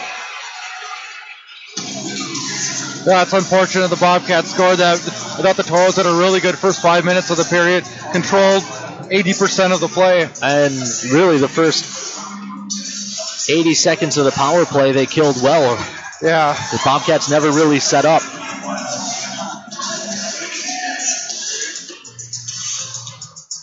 Grant Johnson will go. Holding was the call. The 14:08 mark, and the Toros will go to the power play. Power play that was 1 for 2 last night, 0 for 4 tonight so far. Excuse me, 0 for 3. Loven on the draw, 50-50 draw. They're all 6 players there digging for it. Finally, it kicks into the corner. Loven getting buried in the corner. Adams can't squeeze out with it. Loven tied up as well. Puck squirts free and gets past Sawchuk. He's going to have to scurry back, and the Toros will regroup. Mucha turning through neutral. Has it poked off his stick from behind. Lost the handle, and it's banked ahead all the way down into the Toro zone. Loven poked away from Sawchuk by Marty. Turn to the near side, and Sam Foose. Foose rips a head that was out of the reach of Mucha, and the Toros are going to have to regroup. Loven into the zone for Talbot. Talbot delays. Plays up top. Played nicely by Rosenbaum to keep it. Punches down to Mucha. Mucha up top for Enns. Enns plays catch with Rosenbaum. Rosenbaum from the far point gives Talbot far wall. Back up top Rosenbaum. Rosenbaum tried to go to Mucha. Mucha wanted to one-time it. The pass was off the mark, and the Toros are going to have to chase.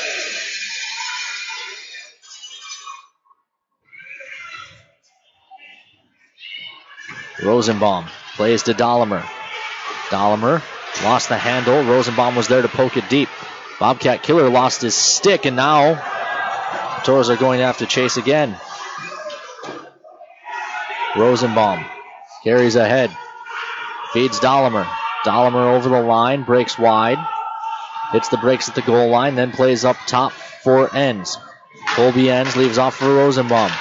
Rosenbaum back up top for Colby. Tries a shot through traffic. It was blocked to the near side wall. Bobcats come full strength.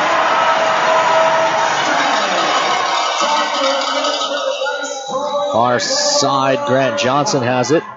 Johnson carries into the zone, working on Rosenbaum. Cuts across and can't quite tuck it. Nice play by Grant Johnson. Just couldn't quite finish. It's a head for Kangas. Kangas walled off, hit hard by Gallagher. Far side, glass and out for Foose. At his own blue line. Foose ahead. Adams touched it into the zone, chased it down himself. His shot's blocked up high off the glass. Belisle kept it in the zone. Belisle around behind.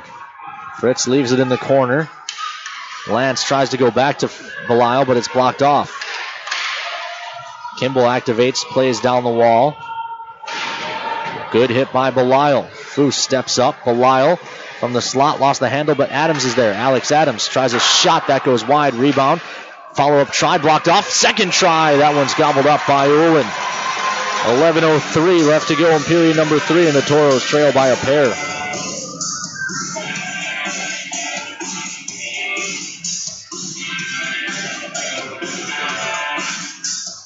Shaw will be in the offensive zone, and really, with the exception of the one rush on the power play, it's been all Toros this period, but the one rush on the power play ended up in the back of the net. Adams, Pavel, and Rysonen for the Toros up front. It's Brian Adams, not Alex. Touched back to Rosenbaum with a shot that Olin didn't see, but it hit him. Puck pops up high in the air. Pavel chops it back down the wall. Ern gives chase. A big hit by Rysonen. He frees up the puck, tries to work it down to Pavel. Doesn't go. Pavel working below the goal line. Plays in behind for Rysonen. Rysonen hurries over. Guides it back to the point and Ern. Ern shot through traffic is blocked. Rysonen follow-up try. That's blocked as well. Third try. Doesn't go either. Toro's missing the net a ton tonight. And now a delayed call coming. Oh, what a head jerk there. It's Rysonen who goes. So the Toros back to the kill, and it's a must kill. Even Paul Teeple, the Bismarck broadcaster, just signaled that that was a dive.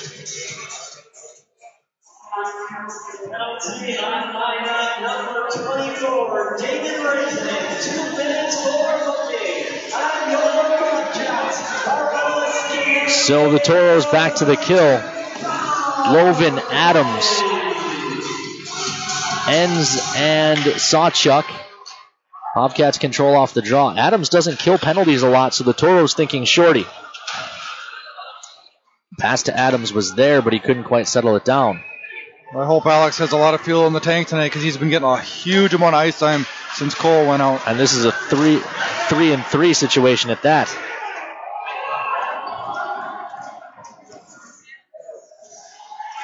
Toros change 3. Loven up on the pressure. Bobcats start up ice. 1:29 left on their power play. Cooper Haar mishandles. Dahlimer has it. Dahlimer looks into the zone. Loven drives the net. Dahlimer's shot never got there. Foose can't get that. Millen will. Millen hits the brakes on the far wall. Loven steps into him.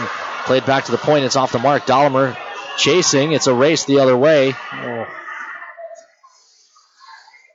Stocko wins it. All 3 players in that race slow motion. They just all pulled up at the blue line. I don't know that I've ever seen that. Meanwhile, Earn sends one down. Ullin guides it around to the near side. Kangas doesn't get there. Takes an awkward carom off a stanchion. The Toros will play back to the defense. Rosenbaum sends it down. Belial will chase. It hopped on Ullin. Belial puts it back in behind the net. Then falls down. He's tied up with a Bobcat behind the play. That'll allow a 4-on-3 into the zone. Good stick, breaks it up for Enns, but Johnson's there. Enns forces him in behind well. Enns buries Johnson along the wall. Vesio's there. They give it back to Johnson at the hash marks. Watched by Enns. Played up top to Pollock. Tries a shot. Nifty tip, but it's blocked by Sawchuk. Enns wins a battle. Toros thought about going, or at least Enns did, but no one else did. This is Johnson. Toros come full strength. Reisman released from the box. Bobcats in front, mishandled. Now Pollock tries a shot. Save made. Rebound pops up high in the air. Bobcats fans, don't forget, you can buy a $10 rental ticket to win a... What's the call?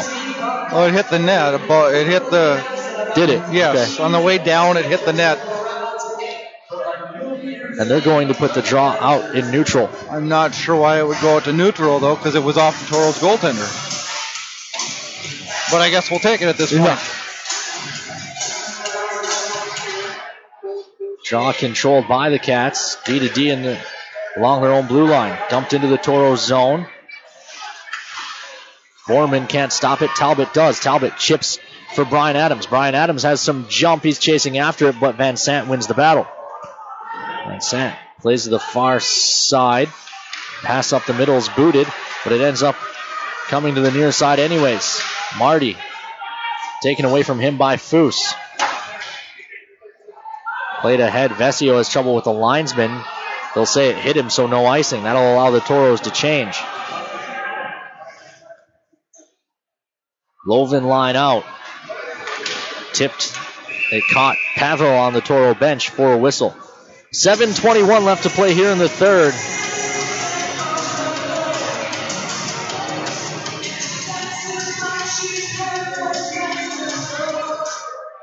Draw will be in front of the Toro bench after this message here on the Minotauros Network.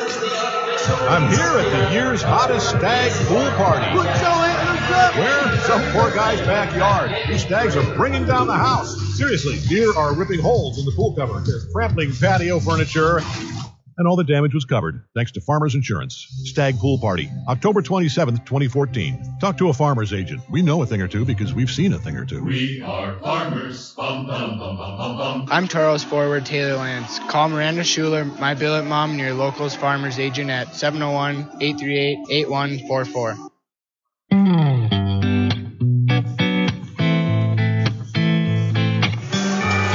Welcome back inside the Gooseneck Implement Intermission Report. We're nowhere near intermission, Brad. 7 minutes. Well, no. Our next intermission will be next Friday night. 7:21 left to go here in the third. That tells you just about how well the night's gone for the Toros, who trail 3-1 here on the Toros Network. Earn plays across for Mucha. Mucha chips it in. This is a delayed offside, so the Toros have to peel off. That will allow the Bobcats out of their zone for free. Muha with a good stick blocked that pass. It caroms all the way down into the Toro zone. Earn gets spun off the puck. Lovin there as well. Punched ahead, Adams. Adams looks across for Miro. Muha gains the line. Plays into the middle. He was looking for a tip from Adams. Didn't get it. Bobcats find the loose puck, and Cooper Haar speeds ahead along the near side. 6:40 left to go. Ends working down low. Rosenbaum plays ahead. That's off the mark. Dumped in. Bouncing puck. Comes back across. Touched ahead by Talbot. Talbot gives chase. Talbot wins the battle in behind, trying to work it to the front. Doesn't go, but Talbot got it back. Talbot looks up top for Ends. Colby Ends tries a flip shot. That's blocked off. Ends gets it back. Plays across for Sawchuk. Sawchuk delays. Chips down low. Is it just me, Brad, or are the Wings aggressive to the points for the Toros right now? Very. You'd think with a 2-goal lead this late, they'd be a little bit lower in the zone. Ends tries a shot. That's blocked up and out of play. Am I crazy? It just seems like the Bobcats have got their wings really high up, pressuring the Toros defense, not letting them get those shots from the point. Which, I guess, 3 goals last night were from defensemen, so... Yeah, but we got to combat that and get it down low and then work that out of the corner. Yeah. They're going to toss Lance from the draw. Has he been able to take a face-off tonight? I don't think so. Talbot's been doing most of the work. And now after this little bit of line juggle, it's Brian Adams who steps in. Loose puck eventually found by the Bobcats. Spun down low. Far side, glass and out. Foose in a race with Millen. Foose wins it. Adams just ripped it into his own bench. Just right off the goalie's blocker.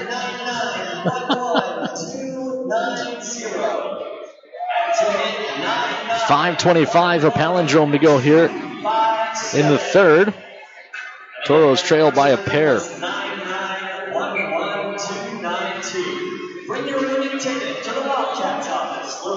Draw to the left of Grabko, who hasn't had to do much work this period, but he has surrendered a goal. Just 3 shots on goal for the Bobcats as the Toros have 10 trying to push back into this one. Bobcats ahead. Chipped into the zone. Earn. Banks ahead on the far side. It caught someone on the Toro bench apparently.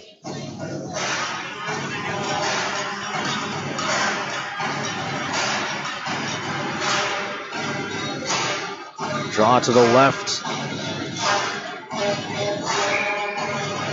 of Grabko.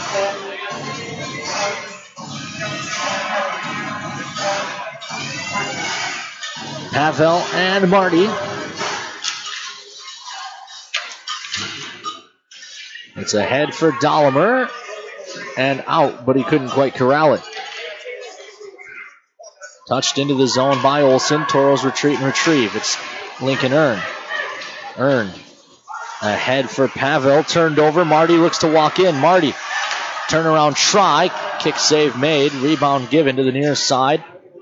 It comes for Dahlemer. Dahlemer. His pass ahead is cut off.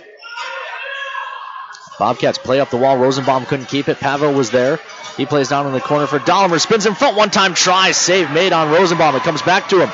Another try. That one's blocked as well. And now a rush the other way. It's Olsen in behind the defense. Good recovery by Colby Ends. Didn't even give Olsen a chance to shoot. Touched into the zone. I think the linesman just caught a high stick. Meanwhile, Rosenbaum's in. Can't tuck it behind Olin. Boy, Rosenbaum's been up in the play and creating some chances. He has been jumping in. That's what you need this late. You need your defenseman to jump in and keep the offense going. 2-goal deficit. When do you think we see Grabco head? Just going to ask you that same question. I don't know what Sotheby's talking about here now and why the official is talking to him. To the left of... I would say the 2:40 mark. 3:56 left to play. Sawchuk shot it wide. It'll find Colby Enns. Enns played it down the wall for Muha. Never got there. Loven steps in and takes it back and plays back to the D, but the Toros have to regain the zone now. They're forced back. Sawchuk back behind his own net. Nolan Sawchuk missed Loven with the pass, and it'll go for icing. 3:28 left to go here in the third. Toros trail by 2.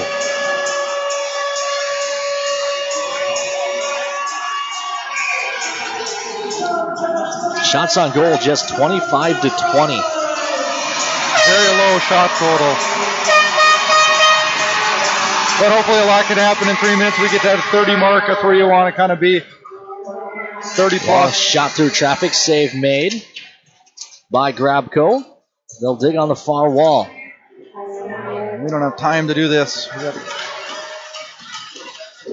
Tremblay happy to eat time along the wall. Sawchuk fights through a hook, then plays ahead for Loven. Loven into the zone. Nice move around a man, but then couldn't regain possession. It's down low for Adams. Adams plays for Muha. Muha behind the net. Play to the near side. Foose pinches down. Kept at the point by Spencer Kimball. Alex Adams plays down. Actually, that's Loven. Sorry. Tried to play down the wall, but it was blocked off. Muha turning with it. Miro gets hauled down as he gains the zone. No call. It's out. Foose skies to get it. Then it's gloved down by Millen. Lucas Millen walks in. Millen can't pull the trigger. Puck around to the near side. Talbot gives chase, but O'Connor's there first. He just chips it deep. Kangas plays the body. They dig. Mahan finds it. Mahan up top. Long shot that skips wide. Grant Johnson throws it in front. And that's too many men. The Toros are going to be shorthanded. Down 2 with 2:05 to play. Belisle and Muha both jumped on the ice at the same time. And the steep hill just got a heck of a lot steeper as the Toros will be shorthanded.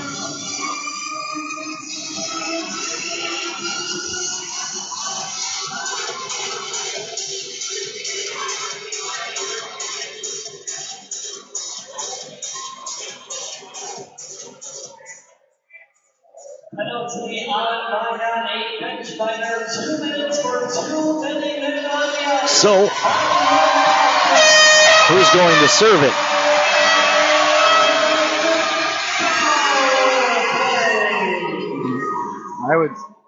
It'll be Spencer Kimball.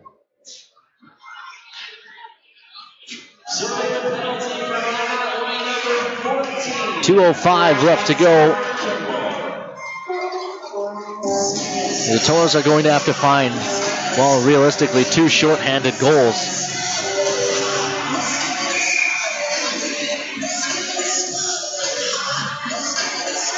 Dahlimer on the draw.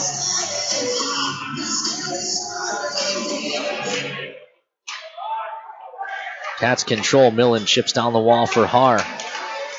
Played around to the near side. Stocko plays down low. It's cut off by Earn. He plays ahead. Belisle. Belisle has Dahlimer driving the net. The pass was tipped and it ended up behind him. Goaltender to the bench. Extra attacker on. It's Kangas. Played around to the far side. Kangas spun down. Squirts free. Dahlimer trying to walk to the front. It's taken away. Bobcats, good step up by Lincoln Earn. Delayed offside though, so he couldn't keep going. Kangas got a stick on that. Swings for it, but it's over to the near side wall, and the Bobcats look to escape their zone. Now the Cats have an odd man rush on the power play in an empty net. It's blocked by Rosenbaum. The Cats can't find it, and it kicks free. Back to the point. Long shot. That's tipped wide. Kangas moves ahead. Dollimer tries to pass it into the zone. Now it's shot for the empty net. It's in. Empty netter from his own zone.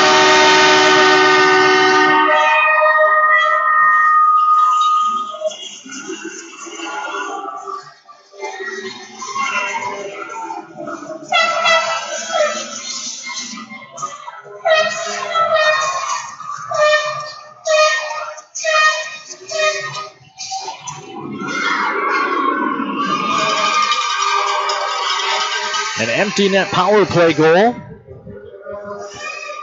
Probably goes ahead and ends this one. 55 seconds do remain. Cats control off the draw. They are no longer on the power play. So we're back to 5-on-5. Rysonen in the corner, plays up top Sawchuk. Sawchuk through traffic, save made, rebound given, but there was no one on that near side for the Toros. Cats will start up ice again. It's Pollock. Pollock in. Shot save made. Thrown to the far side. Cats control. Pollock guides it back to the point, taken away from him by Rysonen. Final 20. Brian Adams carries ahead, drops for, ends. His shot save made, no rebound given.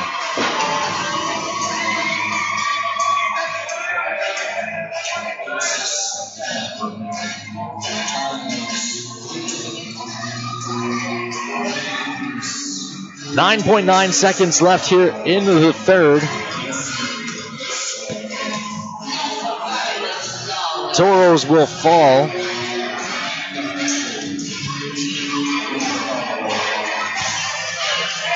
Bobcats will draw even with the Toros in the standings on points, but the Toros have played fewer games, so will remain in fourth place.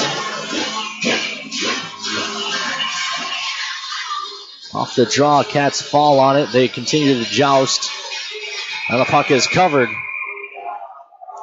for a whistle.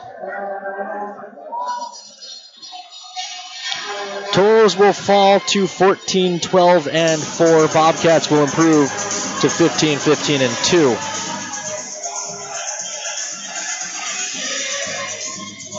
Yeah, there's definitely some interesting characters there, isn't there, Ken? There are.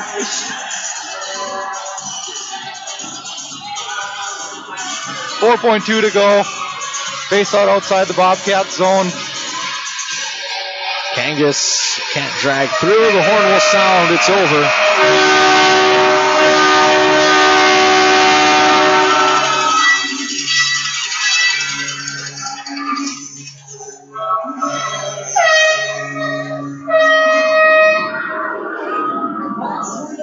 We'll take a commercial break. Be back to wrap it up with a quick postgame show after these messages here on the Toros Network. Throughout the areas we serve, First International Bank and Trust employees are actively involved in helping our customers and communities grow. This is Kevin Vigestead from First International Bank and Trust, member FDIC, equal housing lender. Whether it's coaching a Little League team, leading through involvement with nonprofit organizations, or a proud Beaver booster, know that all of us at First International Bank and Trust are committed to giving back to the places where we live and work. Hello, I'm Steve Funningsland, consumer lender at First Western Bank and Trust and sports enthusiast. Employees at First Western know the importance of teamwork in their day-to-day banking duties to best serve the community. I know the Minot and surrounding area high school and college athletic teams know the importance of teamwork as well. We want to wish all local teams good luck in their athletic endeavors this year. Stay safe on the courts, on the fields, on the rinks, and in the gyms. We look forward to watching you succeed. With familiar faces you know, who know you by name, First Western Bank and Trust, you can bank on us, member FDIC, equal housing lender. We've been thinking, a championship team is not born, it's developed through precision and execution. There are a lot of teams, but only one champion. At Ryan GMC Buick Cadillac, we get that. Precision matters every time. A lot of places sell cars, but only one is professional grade. Performing to the highest standard to be your dealership of choice. Ryan GMC Buick Cadillac. Hey, look, it's a bird. No, is that a plane? Wait, no, It's Super Guy. Can I help you? I'm here for the IRET Properties Heroes Program, citizen. I'd like to apply to rent one of your properties and receive 10% off my monthly rent. And I as well, ma'am. Captain Stars and Stripes? No offense, guys, but the IRET Properties Heroes Program isn't exactly for you. Our Heroes Program honors teachers, nurses, active and retired military personnel, police officers, firefighters, EMTs, and members of the National Guard by offering 10% off their monthly rent.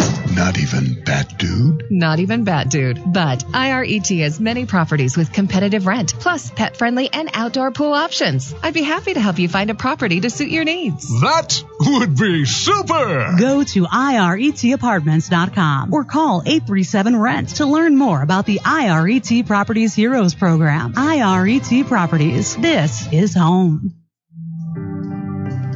We live in such a fast-paced world. It's always go, go, go. When I'm out for a run, it's my time. It's the best way to start your day.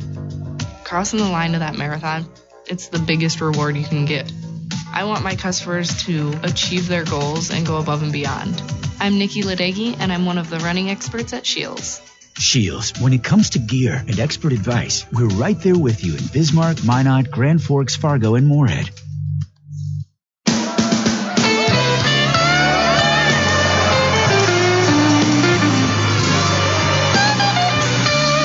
Welcome back inside the VFW Sports Center here in Bismarck.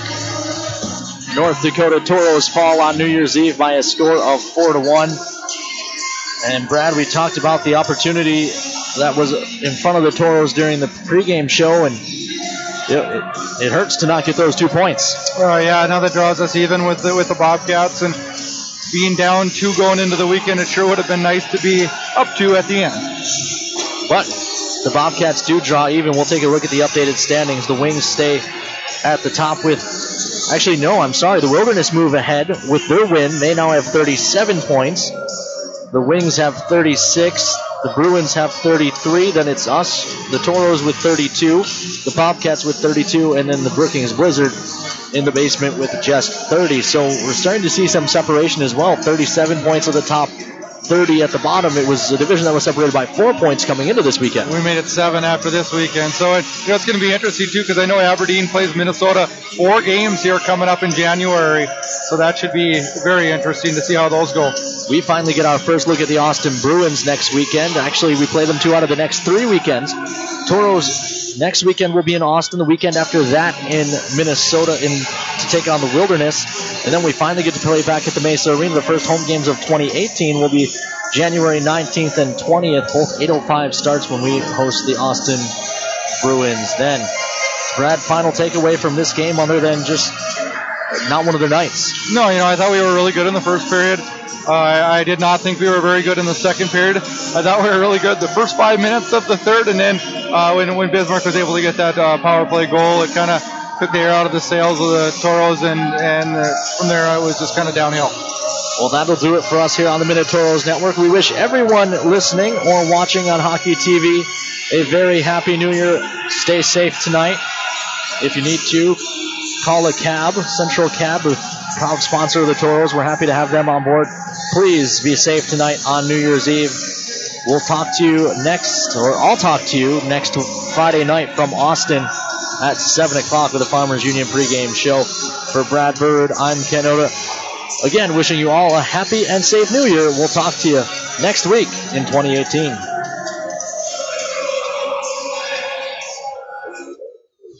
This has been a presentation of Minotauros Hockey. Visit MinotaurosHockey.com to stay up to date on all things Toros. This broadcast was brought to you by Farmers Union Insurance, Gooseneck Implement, Mattress Firm, Liberty Tax, and Coulter Energy.